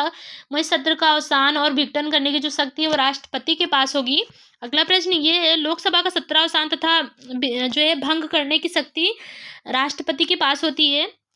अगला प्रश्न ये है, लोकसभा का सत्रावसान विघटन तथा सत्र को स्थगित करना, इसका जो उल्लेख है ये किस आर्टिकल में है। तो फ्रेंड्स ये जो उल्लेख है आर्टिकल 85 में किया गया है, तो इसका जो राइट आंसर हो जाएगा आर्टिकल 85 हो जाएगा। और अगला प्रश्न ये है, सदन में गणपूर्ति का उल्लेख किस आर्टिकल में है। तो फ्रेंड्स सदन में जो गणपूर्ति का उल्लेख है आर्टिकल 100 में किया गया है, तो इसका जो सही आंसर हो जाएगा आर्टिकल 100 हो जाएगा। अगला प्रश्न ये, प्रश्नकाल का समय कब से कब तक होता है। तो फ्रेंड्स जो प्रश्नकाल का समय है ये 11 बजे से लेकर 12 बजे तक होता है, तो इसका जो राइट आंसर हो जाएगा 11 से 12 हो जाएगा, दोपहर 11 से 12। एंड अगला क्वेश्चन ये है, प्रश्नकाल में कुल कितने प्रकार के प्रश्न पूछे जा सकते हैं। तो फ्रेंड्स प्रश्नकाल में टोटल 3 प्रकार के प्रश्न पूछे जा सकते हैं, जिसमें से एक तारांकित प्रश्न होता है, एक अतारांकित प्रश्न होता है, दूसरा अल्प सूचना वाले प्रश्न होते हैं। ठीक है, तो 3 प्रकार के प्रश्न पूछे जा सकते हैं। और फ्रेंड्स अगला क्वेश्चन ये है, तारांकित प्रश्न कैसे होते हैं। तो फ्रेंड्स जो तारांकित प्रश्न होते हैं वो जो है मौखिक प्रश्न होते हैं, यानी कि ओरली हम पूछते हैं, यानी कि लिखित रूप से नहीं पूछ सकते हैं, उसको मुंह से बोल के पूछना होता है, तो ओरली या मौखिक होता है। अगला प्रश्न ये है, एक दिन में अधिकतम कितने तारांकित प्रश्न पूछे जा सकते हैं? तो फ्रेंड्स एक दिन में अधिकतम जो है 20 तारांकित प्रश्न पूछे जा सकते हैं। तो इसका जो राइट आंसर है 20 हो जाएगा। और अगला प्रश्न ये है, अतारांकित प्रश्न कैसे होते हैं? तो फ्रेंड्स तारांकित प्रश्न का मतलब ये जिसपे तारा का अंकन जिसके जैसे प्रश्न के ऊपर तारा लगा दिया जाता है रिप्रेजेंट के रूप में, तो वो तारांकित प्रश्न हो जाएंगे। जिसपे तारा नहीं लगे रहेगा यानी कि स्टार, वो जो है अतारांकित प्रश्न हो जाते हैं। और अतारांकित प्रश्न जो है लिखित रूप में पूछे जाते हैं, यानी कि उसका आंसर भी लिखित रूप में ही देना होता है। अगला प्रश्न ये है, शून्य काल का समय कब से कब तक होता है? तो फ्रेंड्स प्रश्न काल के जस्ट बाद जो है शून्य काल का टाइम होता है, यानी कि 12 से लेके 1 बजे, उसके बाद लंच टाइम होता है। ठीक है, तो शून्य काल का जो टाइम पीरियड होगा वो 12 से लेके 1 हो जाएगा। अगला प्रश्न ये है, धन विधेयक को राज्यसभा में अधिकतम कितने दिन तक रखा जा सकता है? तो फ्रेंड्स धन विधेयक को अधिकतम राज्यसभा में जो है 14 दिन तक रखा जाता है। तो इसका जो राइट आंसर होगा 14 दिन हो जाएगा। और अगला प्रश्न ये है, वह कौन सा पदाधिकारी है जो संसद के किसी सदन में बैठ सकता है, बोल सकता है, लेकिन मतदान नहीं कर सकता है? तो फ्रेंड्स वो पदाधिकारी है महान्यायवादी, जो कि संसद के किसी भी सदन में बैठ सकता है, बोल भी सकता है, बट जो है मतदान करने की शक्ति नहीं होती है। इनफैक्ट कोई भी सदस्य जो है बैठता है, मान लीजिए सदस्य है या नहीं है, लेकिन उसको जो है उसको उसी सदन में मतदान करने की शक्ति प्रदान होगी जिस सदन का वो मेंबर है। ठीक है, अगर वो किसी भी सदन का मेंबर्स नहीं है तो वो मतदान नहीं कर सकता है किसी भी कंडीशन में। ठीक है, अगला प्रश्न ये है, और अगला प्रश्न ये है, राष्ट्रीय विकास परिषद की स्थापना कब की गई थी? तो फ्रेंड्स राष्ट्रीय विकास परिषद यानी कि एनडीसी, नेशनल डेवलपमेंट काउंसिल की जो स्थापना है वो 6 अगस्त 1952 को की गई थी। तो इसका जो राइट आंसर हो जाएगा 6 अगस्त 1952 हो जाएगा। और अगला प्रश्न ये है, राष्ट्रीय विकास परिषद का अध्यक्ष कौन होता है? तो फ्रेंड्स राष्ट्रीय विकास परिषद और योजना आयोग, नीति आयोग, इन सभी का जो पदेन अध्यक्ष होता है वो जो है प्रधानमंत्री होता है। तो इसका राइट आंसर प्रधानमंत्री हो जाएगा। और अगला प्रश्न ये है, भारतीय संविधान के किस अनुच्छेद के तहत वित्त आयोग का गठन किया गया है? तो फ्रेंड्स आर्टिकल 380 के तहत जो है वित्त आयोग का गठन किया जाता है। और कई बार क्वेश्चन ये बना है कि जो वित्त आयोग होता है ये कितने वर्षों के लिए गठित होता है? तो ये 5 वर्षों के लिए होता है। और फ्रेंड्स जो है इसमें जो सदस्यों की संख्या होती है वो 5 होती है। ठीक है, तो 5 वर्ष के लिए और 5 सदस्य होते हैं इसमें। तो कई बार ये क्वेश्चन बना है। और अगला प्रश्न ये है, वित्त आयोग के गठन का अधिकार किसको दिया गया है? तो फ्रेंड्स वित्त आयोग का जो गठन करता है वो राष्ट्रपति करता है, सदस्यों का चुनाव भी राष्ट्रपति ही करता है। ठीक है, अगला प्रश्न ये है, वित्त आयोग में कितने सदस्य होते हैं? तो 5 होते हैं, जिसमें से 1 अध्यक्ष होता है प्लस 4 अन्य सदस्य होते हैं। ठीक है, तो जो राइट आंसर हो जाएगा 5 होगा, 1 अध्यक्ष प्लस 4 अन्य सदस्य होंगे। अगला प्रश्न ये है, वित्त आयोग की सिफारिशों को संसद के प्रत्येक सदन में कौन रखवाता है? तो फ्रेंड्स जो वित्त आयोग है वो जो सिफारिशें करता है संसद के प्रत्येक सदन में राष्ट्रपति रखवाता है। तो इसका राइट आंसर राष्ट्रपति होगा। और अगला प्रश्न ये है, वित्त आयोग के पहले अध्यक्ष कौन थे? तो फ्रेंड्स वित्त आयोग के जो पहले अध्यक्ष हैं वो केसी नियोगी थे। ठीक है, तो केसी नियोगी इसका राइट आंसर होगा। अगला प्रश्न ये है, किस अधिनियम के द्वारा भारत में लोक सेवा आयोग की स्थापना की गई थी? तो फ्रेंड्स 1919 के भारत शासन अधिनियम के तहत जो है भारत में लोक सेवा आयोग का जो है लोक सेवा आयोग की स्थापना की गई थी। तो फ्रेंड्स इससे संबंधित एक क्वेश्चन ये बनता है कि जो लोक सेवा आयोग है इसका जो गठन हुआ था वो किस समिति की सिफारिश पर हुआ था? तो ली कमीशन की सिफारिश पर हुआ था। और इसका जो गठन हुआ है 1926 में हुआ है, ली कमीशन की सिफारिश पर। ठीक है, तो ये याद रखना है आपको। तो फ्रेंड्स अगला प्रश्न ये है, संघ लोक सेवा आयोग की नियुक्ति किस समिति की सिफारिश पर की गई थी? तो फ्रेंड्स जो संघ लोक सेवा आयोग है इसकी जो नियुक्ति की गई थी ली कमीशन की सिफारिश पर की गई थी। तो इसका जो राइट आंसर हो जाएगा ली कमीशन हो जाएगा। ठीक है, अगला प्रश्न ये है, संघ लोक सेवा आयोग के सदस्यों की नियुक्ति कौन करता है? तो फ्रेंड्स संघ लोक सेवा आयोग के सदस्यों की जो नियुक्ति है वो राष्ट्रपति करता है। ठीक है, अगला प्रश्न ये है, संघ लोक सेवा आयोग के सदस्यों का जो कार्यकाल होता है वो कितने वर्ष का होता है? तो फ्रेंड्स संघ लोक सेवा आयोग के सदस्यों का जो कार्यकाल है वो 6 वर्ष या 65 वर्ष का होता है। ठीक है, तो इसका जो राइट आंसर हो जाएगा 6 वर्ष या 65 वर्ष का हो जाएगा। अगला प्रश्न ये है, राज्य लोक सेवा आयोग के सदस्यों का कार्यकाल कितने वर्ष का होता है? तो फ्रेंड्स राज्य लोक सेवा आयोग के सदस्यों का जो कार्यकाल है वो 6 वर्ष या 62 वर्ष होता है। वहीं फ्रेंड्स हाई कोर्ट और सुप्रीम कोर्ट की हम बात करें तो वहाँ के जो न्यायाधीश होते हैं, यानी कि सुप्रीम कोर्ट के न्यायाधीशों का जो कार्यकाल होता है अधिकतम 65 वर्ष का होता है। वहीं अगर हम हाई कोर्ट की बात करें तो उसके जो न्यायाधीश होते हैं उनके सदस्यों का जो कार्यकाल होता है वो होता है 62 वर्ष। ठीक है, तो हाई कोर्ट 62 हो जाएगा, सुप्रीम कोर्ट 65 हो जाएगा। अगला प्रश्न ये है, भारतीय निर्वाचन आयोग की स्थापना कब हुई थी? तो फ्रेंड्स भारतीय निर्वाचन आयोग की जो स्थापना हुई थी 25 जनवरी 1950 को हुई थी। ठीक है, तो इसका राइट आंसर 25 जनवरी 1950 हो जाएगा। एंड अगला क्वेश्चन ये है, निर्वाचन आयुक्त की नियुक्ति कौन करता है? तो फ्रेंड्स निर्वाचन आयुक्त की नियुक्ति राष्ट्रपति करता है, जिसमें से एक मुख्य निर्वाचन आयुक्त होते हैं तथा 2 अन्य निर्वाचन आयुक्त होते हैं। इससे पहले जो है मूल संविधान में केवल एक निर्वाचन आयुक्त यानी कि स्टार्टिंग में जो है केवल एक निर्वाचन आयुक्त होता था, बट जैसे जैसे समय बीतता गया तो अभी वर्तमान में 3 निर्वाचन आयुक्त की मतलब बात रहती है, यानी कि उसमें से एक मुख्य न्यायाधीश होगा और 2 अन्य न्यायाधीश यानी कि निर्वाचन आयुक्त होते हैं। ठीक है, अगला प्रश्न ये है, मुख्य निर्वाचन आयुक्त का कार्यकाल कितने वर्ष होता है? तो फ्रेंड्स मुख्य निर्वाचन आयुक्त का जो कार्यकाल होता है वो 6 वर्ष या 65 वर्ष का होता है। ठीक है, तो राइट आंसर इज 6 वर्ष या 65 वर्ष हो जाएगा। अन्य और अगला क्वेश्चन ये है, अन्य निर्वाचन आयुक्त का कार्यकाल कितने वर्ष का होता है? तो फ्रेंड्स अन्य निर्वाचन आयुक्त का जो कार्यकाल होता है वो 6 वर्ष या 62 वर्ष होता है। ठीक है, तो मुख्य वाले का 6 वर्ष या 65 वर्ष तथा अन्य न्यायाधीश अन्य निर्वाचन आयुक्त का जो कार्यकाल होता है 6 वर्ष या 62 वर्ष होता है। अगला प्रश्न ये है, सर्वप्रथम इलेक्ट्रॉनिक वोटिंग मशीन का प्रयोग कहाँ किया गया था? तो फ्रेंड्स सर्वप्रथम इलेक्ट्रॉनिक वोटिंग मशीन का प्रयोग केरल में किया गया था। ठीक है, तो केरल इसका राइट आंसर हो जाएगा। 1983 के अंदर जो है केरल में प्रयोग किया गया था। अगला प्रश्न ये है, इलेक्ट्रॉनिक वोटिंग मशीन का प्रयोग पूरे चुनाव में कराने वाला पहला राज्य कौन सा था? तो फ्रेंड्स पूर्ण रूप से इलेक्ट्रॉनिक वोटिंग मशीन के माध्यम से चुनाव संपन्न कराने वाला पहला जो राज्य था वो गोवा था, तो इसका राइट आंसर गोवा हो जाएगा। एंड अगला क्वेश्चन ये है, भारतीय जनता पार्टी का चुनाव निशान क्या है? तो फ्रेंड्स जनता पार्टी का जो चुनाव चिन्ह है वो कमल है, वहीं कांग्रेस का पंजा है, सपा का जो है साइकिल हो जाएगा, बसपा का हाथी हो जाएगा। ठीक है, तो वर्तमान में जो है 8 पार्टियां हैं राष्ट्रीय पार्टी। ठीक है, अगला प्रश्न ये है, भारतीय राष्ट्रीय कांग्रेस का चुनाव चिन्ह पंजा। अगला प्रश्न ये, भारतीय संविधान के किस भाग में राजभाषा का उल्लेख है? तो फ्रेंड्स भाग 17 में राजभाषा का उल्लेख किया गया है। अगला प्रश्न ये है, भारतीय संविधान के किस अनुच्छेद में लिखा गया है कि संघ की राजभाषा हिंदी तथा लिपि देवनागरिक होगी? तो फ्रेंड्स आर्टिकल 343 में उल्लेख है कि भारत की राजकीय भाषा जो है हिंदी है तथा इसकी जो लिपि है वो देवनागरिक है, और फ्रेंड्स संस्कृत की भी लिपि देवनागरिक ही है। ठीक है, अगला प्रश्न ये है, और फ्रेंड्स जो अंग्रेजी है इसका उल्लेख भारतीय संविधान में नहीं है, अंग्रेजी का उल्लेख यानी कि भाषा के अंदर जो है अंग्रेजी का उल्लेख नहीं किया गया है।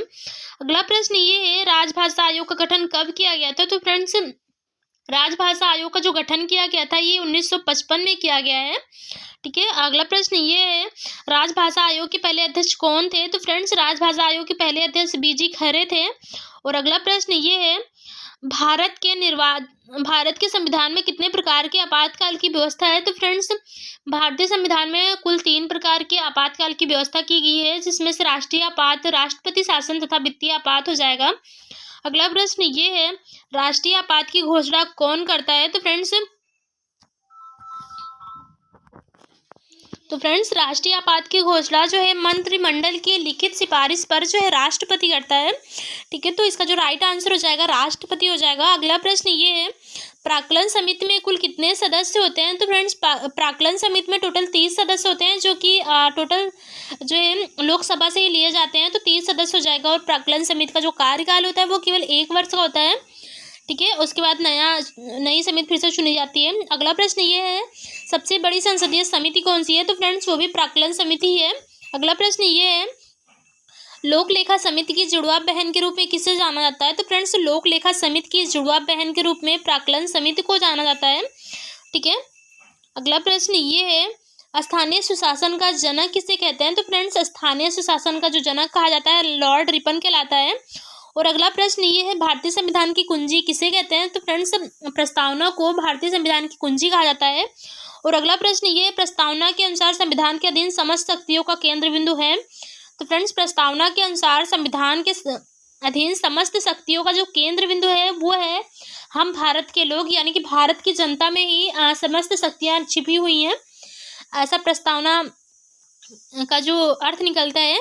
अगला प्रश्न ये प्रस्तावना को न्यायालय में परिवर्तित नहीं किया जा सकता, यह निर्णय किस केस में किया गया था? तो फ्रेंड्स यूनियन ऑफ इंडिया बनाम मदन गोपाल केस 1957 का था। उसमें कहा गया था कि जो है प्रस्तावना को न्यायालय में परिवर्तित नहीं किया जा सकता है, यानी कि न्यायालय नहीं ले जाया जा सकता है। और अगला प्रश्न ये है सर्वोच्च न्यायालय द्वारा यह निर्णय किस केस में किया गया था कि जहां संविधान की भाषा समझ नहीं आएगी वहां प्रस्तावना का उपयोग किया जाएगा, यानी कि संविधान में जो प्रावधान किए गए हैं जहां उस चीज़ को समझने में दिक्कत होगी, यानी कि ये प्रावधान क्या है और एग्जैक्ट व्याख्या नहीं हो पाएगी, उस टाइम हम प्रस्तावना का यूज करेंगे उस चीज़ को समझने के लिए। ठीक है, तो इसका जो उल्लेख था बीरूबारी यूनियन वाद 1960 में किया गया था।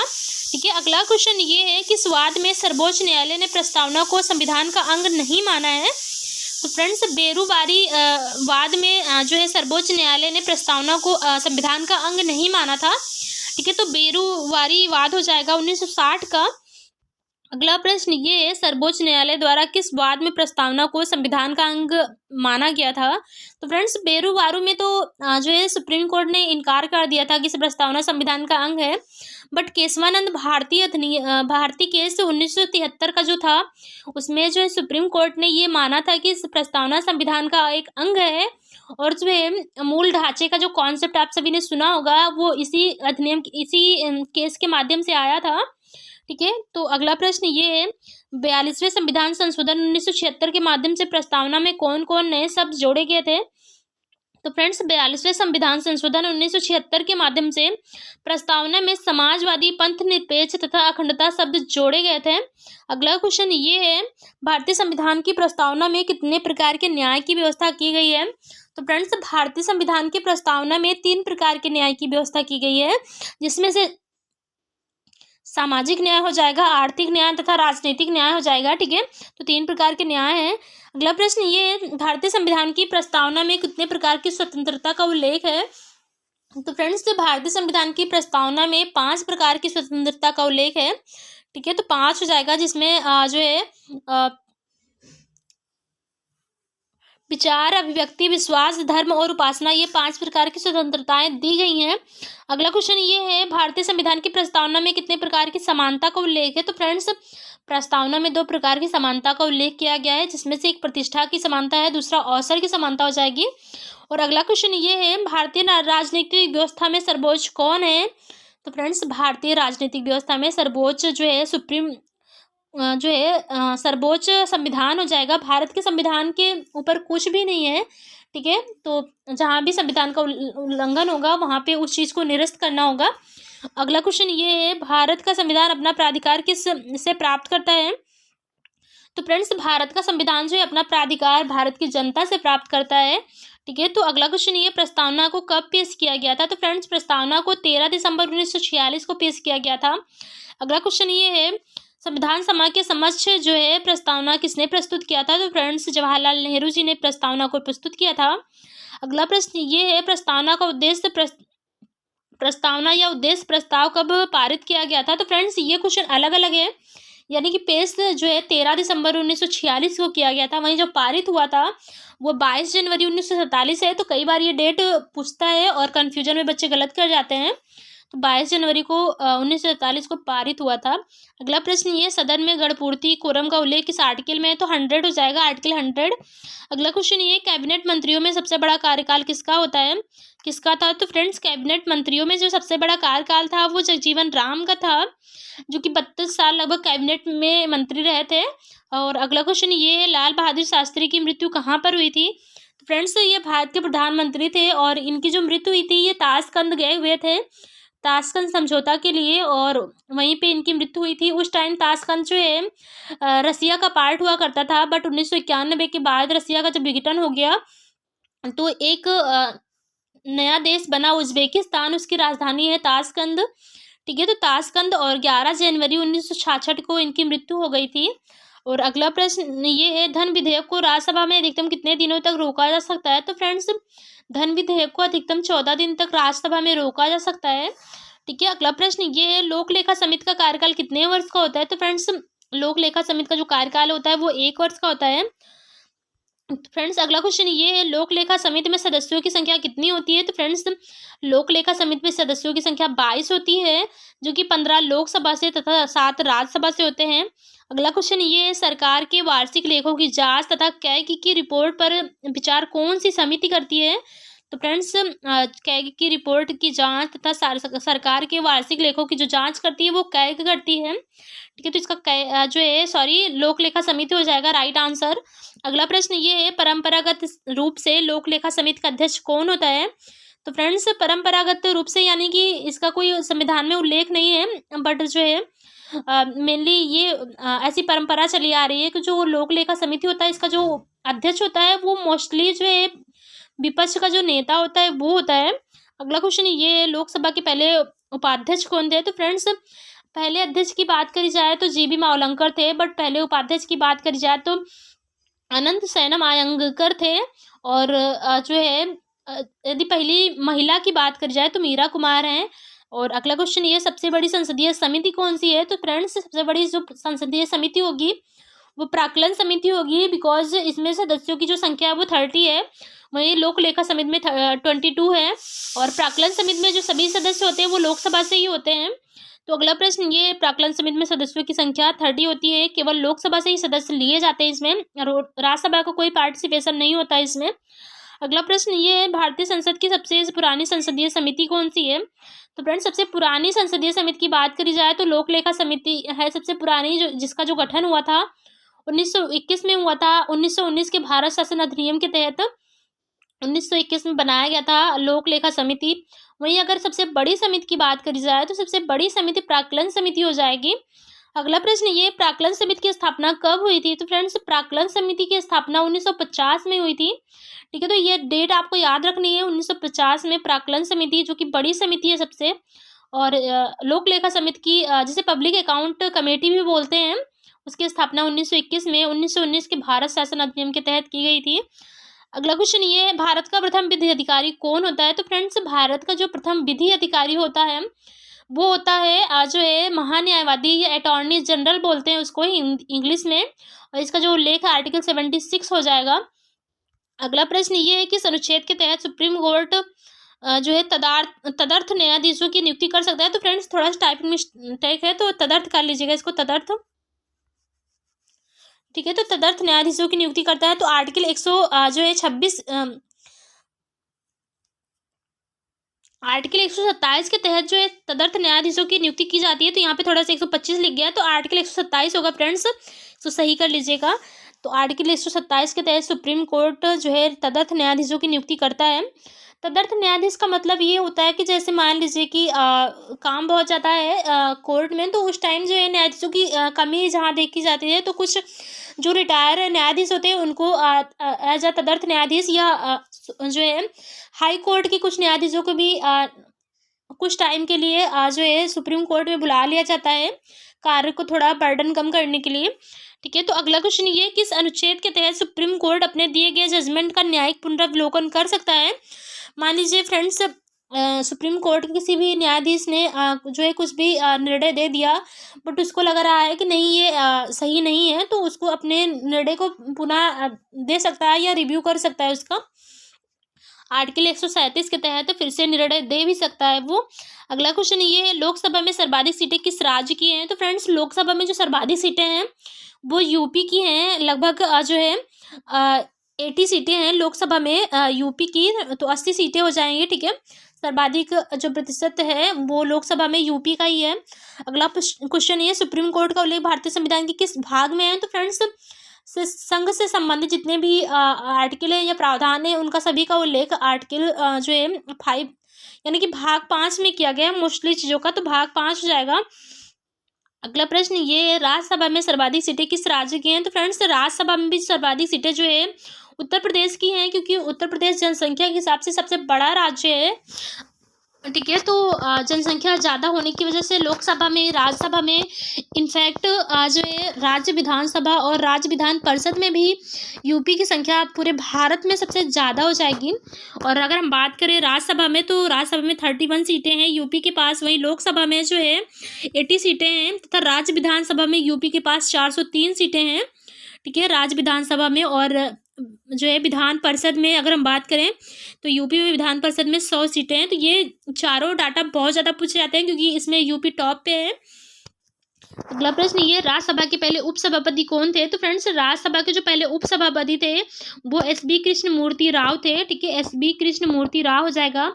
वहीं अगर सभापति की बात करी जाए, तो जो पहले उपराष्ट्रपति होंगे वही भारत के पहले जो है सभापति भी होंगे, यानी कि राधाकृष्णन जी पहले उपराष्ट्रपति थे, तो ये पहले सभापति भी होंगे भारत के।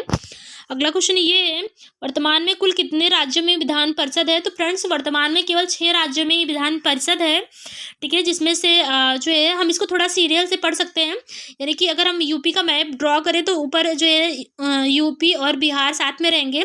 थोड़ा सा नीचे आएंगे तो यहाँ पे महाराष्ट्र और उससे जस्ट लगा हुआ कर्नाटका, और जो है थोड़ा साइड में निकलेंगे तो इधर जो है तेलंगाना ऊपर रहेगा, और आंध्र प्रदेश।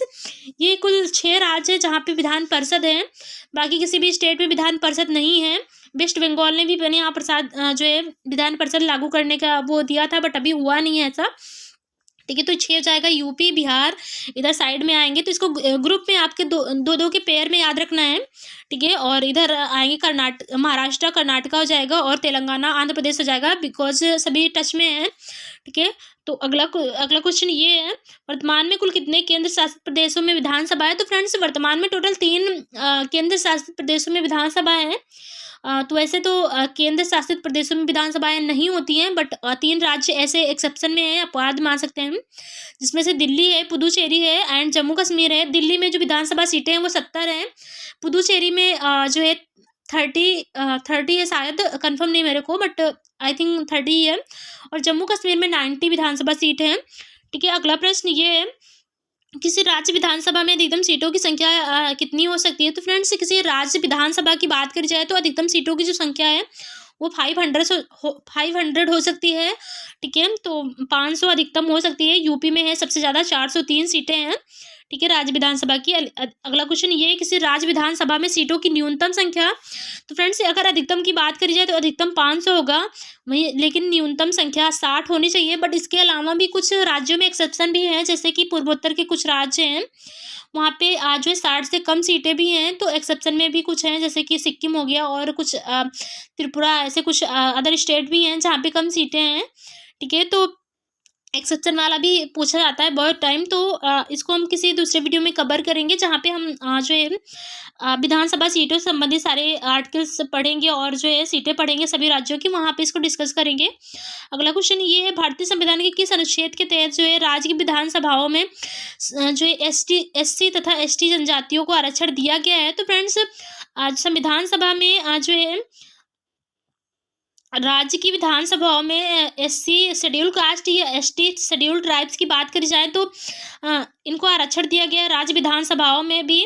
ठीक है, तो आर्टिकल 332 के तहत राज्य विधानसभाओं में इनको आरक्षण दिया गया है। वहीं आर्टिकल जो है 330 के तहत लोकसभा में इनको आरक्षण दिए गए हैं। ठीक है, आर्टिकल 330 के तहत लोकसभा में तथा 332 के तहत जो है राज्यसभा में आरक्षण दिए गए हैं।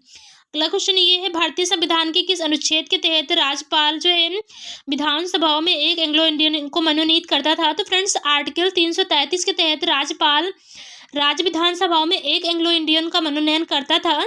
और यही सेम प्रावधान जो है लोकसभा के लिए भी था कि राष्ट्रपति 2 एंग्लो इंडियन को जो है लोकसभा में मनोनीत करता था। आर्टिकल 331 के तहत जो है 331 के तहत करता था। बट जो है 104वां संविधान संशोधन जो आया उसके तहत उसके माध्यम से ये आरक्षण जो है समाप्त कर दिया गया था लोकसभा का। ठीक है, तो आर्टिकल 331 के तहत राष्ट्रपति लोकसभा में मनोनयन करता था 2 एंग्लो इंडियन का। अगला क्वेश्चन ये है कि संविधान संशोधन के तहत लोकसभा में एंग्लो इंडियन के मनोनयन का आरक्षण समाप्त कर दिया गया था। तो फ्रेंड्स, मैंने बताया जस्ट 104वां संविधान संशोधन था। तो ये क्वेश्चन बहुत पूछा जाता है, आप लोग इसको याद रखिएगा। अगला क्वेश्चन ये है, किस संविधान संशोधन के तहत आर्थिक रूप से पिछड़े वर्गों को 10% का आरक्षण समाप्त कर दिया गया था? तो सॉरी फ्रेंड्स, आरक्षण मतलब दिया गया है। इससे पहले आरक्षण नहीं था। तो फ्रेंड्स 103वां संविधान संशोधन जो है, 103वां संविधान संशोधन के तहत ईडब्ल्यूएस यानी कि इकोनॉमिकल वीकर सेक्शन जो भी थे, उनको जो है 10% का आरक्षण दिया गया है। ठीक है, तो ये 103वां संविधान संशोधन हो जाएगा। अगला प्रश्न ये है, राज्यपाल को क्षमादान की शक्ति किस आर्टिकल के तहत प्राप्त है? तो फ्रेंड्स राज्यपाल को क्षमादान की शक्ति आर्टिकल 161 के तहत प्राप्त है। राइट आंसर इज 161 हो जाएगा। वहीं राष्ट्रपति को 72 के तहत प्रदान की गई है।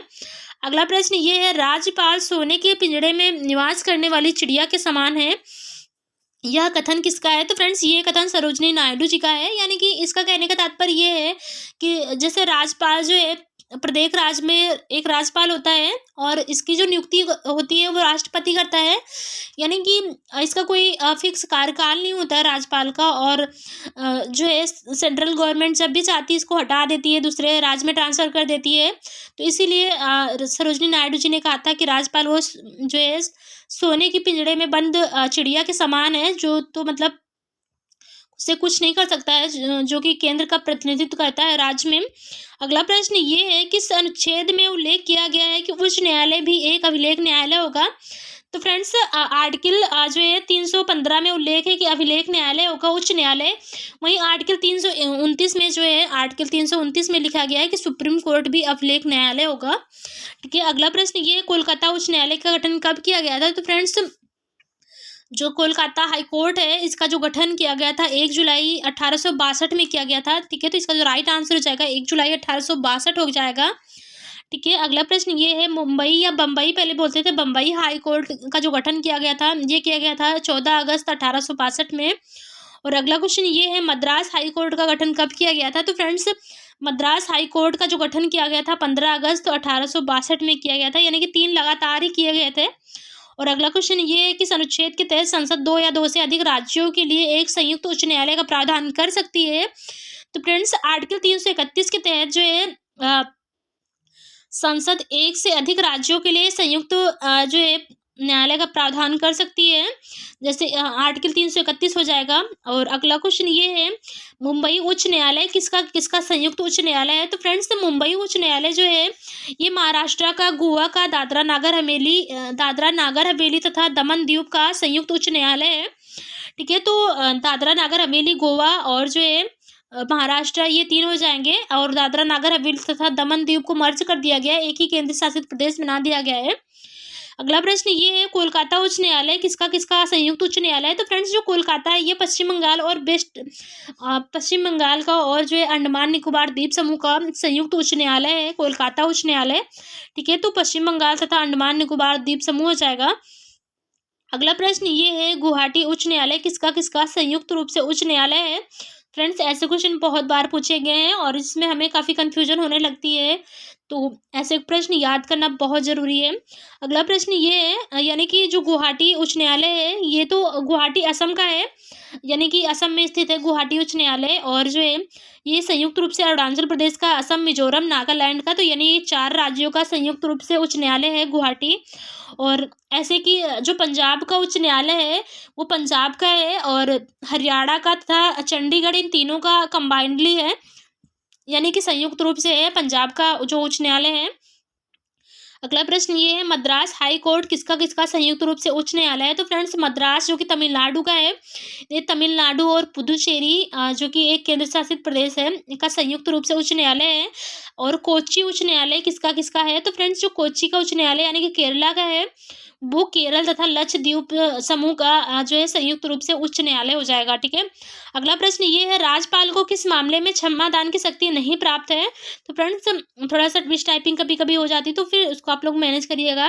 तो फ्रेंड्स क्षमादान की शक्ति आर्टिकल जो है 161 के तहत दिया गया है राज्यपाल को, बट जो है मृत्युदंड और सेना के मामले में जो है राज्यपाल को कोई भी क्षमादान करने की शक्ति नहीं प्रदान है।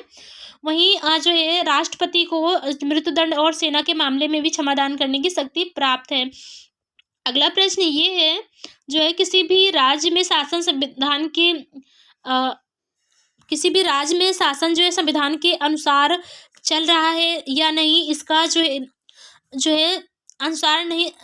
क्वेश्चन कुछ ऐसा है कि यदि किसी राज्य में जो है शासन व्यवस्था संविधान के अनुसार ना चले तो उस जो है राज्य में राष्ट्रपति शासन लगाने की सलाह कौन देता है? तो फ्रेंड्स ऐसी कंडीशन में उस राज्य का राज्यपाल ही राष्ट्रपति से ये कहता है कि इस राज्य में जो है राष्ट्रपति शासन लगना चाहिए, बिकॉज यहाँ पे जो शासन व्यवस्था है वो जो है संविधान के अनुसार संचालित नहीं की जा रही है। ठीक है, अगला प्रश्न ये है, तो विनियोग विधेयक का उल्लेख किस अनुच्छेद में है? तो फ्रेंड्स विनियोग विधेयक का उल्लेख जो है आर्टिकल 114 में है। ठीक है, आर्टिकल 114 हो जाएगा। और अगला प्रश्न ये है, जो है क्वेश्चन नंबर 233 है, मुख्यमंत्री के कार्यों का उल्लेख जो है किस अनुच्छेद में किया गया है? तो फ्रेंड्स जो मुख्यमंत्री के कार्यों का उल्लेख है वो आर्टिकल 167 में किया गया है, तो 167 इसका करेक्ट आंसर होगा। अगला प्रश्न ये, समवर्ती सूची में वर्तमान में कुल कितने विषय हैं? तो फ्रेंड्स समवर्ती सूची में वर्तमान में टोटल जो है 52 विषय हैं। मूल संविधान में इसमें टोटल 47 सब्जेक्ट थे, बट वर्तमान में 52 सब्जेक्ट हैं। ठीक है, तो 52 हो जाएगा। वहीं अगर हम राज्य सूची की बात करें तो राज्य सूची में वर्तमान में 61 विषय हैं। ठीक है, राज्य सूची में 61 हो जाएगा। और जो है पहले उसमें 66 विषय थे राज्य सूची में, वर्तमान में जो है 61 हो जाएगा। वहीं अगर हम बात करें समवर्ती सूची की, समवर्ती सूची में वर्तमान में जो है 100 विषय हैं। ठीक है, तो समवर्ती सूची में 100 विषय हो जाएंगे। अगला प्रश्न ये है, शिक्षा, जनसंख्या नियंत्रण, परिवार नियोजन, जानवर तथा पशुओं का संरक्षण आदि को किस संविधान संशोधन के माध्यम से राज्य सूची से निकालकर समवर्ती सूची में डाल दिया गया था? तो फ्रेंड्स 42वां संविधान संशोधन, इसी के माध्यम से शिक्षा, वन, इन सभी को जो है समवर्ती सूची में डाल दिया गया था, क्योंकि राज्य सूची में थे ये इस टाइम जो है, तो इस पे केंद्र सरकार कोई भी रूल या कोई भी कानून नहीं बना सकती थी। तो इसी वजह से जो है केंद्र सरकार ने या संसद ने जो है संविधान संशोधन के माध्यम से इनको जो है समवर्ती सूची में रख दिया था। फ्रेंड्स समवर्ती सूची ऐसी सूची है जिस पर जो कानून बनाने का अधिकार राज्य को भी है तथा केंद्र को भी है। अगला प्रश्न ये है, भारतीय संविधान के किस अनुच्छेद में यह प्रावधान है कि राष्ट्रीय आपातकाल के दौरान संसद राज्य सूची के विषय पर भी कानून बना सकती है? तो फ्रेंड्स मान लीजिए राष्ट्रीय आपात लगा हुआ है, ऐसी कंडीशन में जो है केंद्र के हाथों में ये शक्ति है या संसद को ये शक्ति मिल जाती है कि वो राज्य सूची के पे भी विषय पर भी जो है संविधान बना सकती है। तो आर्टिकल 250 के तहत जो है ऐसा उल्लेख है। और 252 में तो राष्ट्रीय आपात का उल्लेख है ही, 352 में उल्लेख है।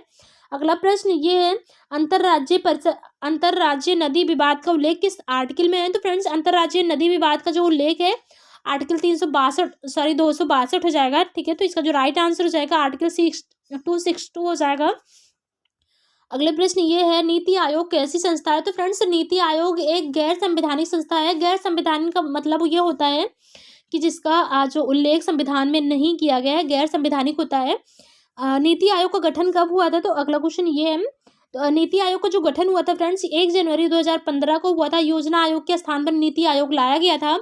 और जो इसके पदेन अध्यक्ष होते हैं वो प्रधानमंत्री होते हैं। और अगला क्वेश्चन ये है, नीति आयोग का पूर्ण रूप क्या है? तो फ्रेंड्स कई बार ये पूछा गया है। तो फ्रेंड्स नीति आयोग का जो पूर्ण रूप है national institution for transforming India है, यानी कि राष्ट्रीय भारत परिवर्तन संस्थान हो जाएगा। अगला प्रश्न ये है, नीति आयोग के पहले उपाध्यक्ष कौन होते हैं? तो कौन थे? तो फ्रेंड्स नीति आयोग के जो पहले उपाध्यक्ष थे अरविंद पनघड़िया थे। ठीक है, तो अरविंद पनघड़िया इसका करेक्ट आंसर हो जाएगा। अगला प्रश्न ये है, राष्ट्रीय विकास परिषद की स्थापना कब हुई थी? तो फ्रेंड्स राष्ट्रीय विकास परिषद की जो स्थापना है वो 6 अगस्त 1952 को हुई थी। ठीक है, तो इसका जो राइट आंसर है 6 अगस्त 1952 हो जाएगा। अगला प्रश्न ये है, किसने राष्ट्रीय विकास परिषद को सुपर कैबिनेट कहा था? तो फ्रेंड्स जो है राष्ट्रीय विकास परिषद जिसे एनडीसी बोलते हैं के संथानम ने जो है, यहाँ पे थोड़ा सा इसको सही करिएगा, के संथानम हो जाएगा। के संथानम ने राष्ट्रीय विकास परिषद को सुपर कैबिनेट कहा था। अगला प्रश्न ये है, यानी कि योजना आयोग जितनी भी योजनाएं बनाता था उसको पहले एनडीसी चेक करता था, देन फिर वो कोई आगे कार्य होता था। राजभाषा का उल्लेख किस भाग में है? तो फ्रेंड्स राजभाषा का उल्लेख भाग 17 में किया गया है। अगला क्वेश्चन ये, राजभाषा से संबंधित अनुच्छेद कौन सा है? तो फ्रेंड्स राजभाषा से संबंधित जो आर्टिकल है वो आर्टिकल 343 से लेकर 351 तक राजभाषा से संबंधित सभी प्रावधान हैं। अगला प्रश्न ये, प्रथम भाषा आयोग का गठन कब किया गया था? तो फ्रेंड्स 1955 में किया गया था प्रथम भाषा आयोग का गठन। और अगला प्रश्न ये है, प्रथम भाषा आयोग के अध्यक्ष कौन थे? तो फ्रेंड्स प्रथम भाषा आयोग के अध्यक्ष बीजी खरे थे। और अगला क्वेश्चन ये है, किस संविधान संशोधन के माध्यम से संविधान में 22वीं भाषा जोड़ी गई थी? तो फ्रेंड्स 21वां संविधान संशोधन 1967 के माध्यम से भारतीय संविधान में जो है 15वीं भाषा जो कि सिंधी है, 15वीं भाषा सिंधी हो जाएगी, को जोड़ा गया था। और इसके बाद भी संविधान संशोधन हुए 2, जिसमें से जो है 71वां संविधान संशोधन था, उसके माध्यम से जो है 3 नई भाषाएं जोड़ी गई थी। 71वां संविधान संशोधन 1991 में हुआ था। और 92वें संविधान संशोधन 2003 के माध्यम से 4 नई भाषाओं को जोड़ा गया था। अगला प्रश्न ये है, राष्ट्रीय महिला आयोग का अध्यक्ष कौन होता है? राष्ट्रीय महिला आयोग का गठन कब हुआ? तो फ्रेंड्स 31 जनवरी 1992 को राष्ट्रीय महिला आयोग का जो है गठन हुआ। और वर्तमान में जो महिला आयोग के अध्यक्ष हैं वो रेखा शर्मा है। और अगला प्रश्न ये है, राष्ट्रीय महिला आयोग की पहली महिला अध्यक्ष कौन थी? तो फ्रेंड्स राष्ट्रीय महिला आयोग की जो पहली महिला अध्यक्ष थी वो जयंती पटनायक हैं। ठीक है, जयंती पटनायक राइट आंसर होगा। और अगला प्रश्न ये है, राष्ट्रीय महिला आयोग में सदस्यों की संख्या कितनी है? तो फ्रेंड्स राष्ट्रीय महिला आयोग में सदस्यों की संख्या 5 होती है, जिसमें से एक पुरुष का होना भी अनिवार्य होता है। तो अगला प्रश्न ये है, राष्ट्रीय महिला आयोग में सदस्यों का कार्यकाल कितने वर्ष का होता है? तो फ्रेंड्स राष्ट्रीय महिला आयोग में जो सदस्यों का कार्यकाल होता है वो 3 वर्ष या 65 वर्ष का होता है। ठीक है, तो राइट आंसर इज 3 वर्ष या 65 वर्ष हो जाएगा। और अगला प्रश्न ये है, राष्ट्रीय महिला आयोग कैसी संस्था है? तो फ्रेंड्स ये भी एक गैर संवैधानिक संस्था है, यानी कि इसका उल्लेख जो है संविधान में नहीं किया गया है। और तो फ्रेंड्स ये रहे आज के इतने 250 क्वेश्चन। आई होप वीडियो आपको पसंद आई होगी। और फ्रेंड्स अगर वीडियो पसंद आई तो एक लाइक ज़रूर करिएगा, एंड अगर चैनल पर नए होंगे तो सब्सक्राइब ज़रूर करिए। और जो है अपने दोस्तों के साथ भी शेयर कर सकते हैं आप इसे, और जिससे काफ़ी अधिक लोगों को हेल्प हो सकती है इन वीडियोज़ के माध्यम से। और मैंने कोशिश किया है कि जो है रिपीटेड क्वेश्चन ना हो, बट कुछ क्वेश्चन मैंने देखा कि जो मैंने रिपीटेड कर दिया है, बट कोई ना, आगे मैं इसका प्रॉपर ध्यान रखूँगी। और फ्रेंड्स आप लोग अपना कमेंट बॉक्स में अपना सजेशन ज़रूर दें हमें, वीडियो आपको कैसी लगती है और किस टॉपिक पे आपको वीडियो चाहिए। ठीक है, फिर bye bye, good night, and ध्यान रखिएगा आप लोग।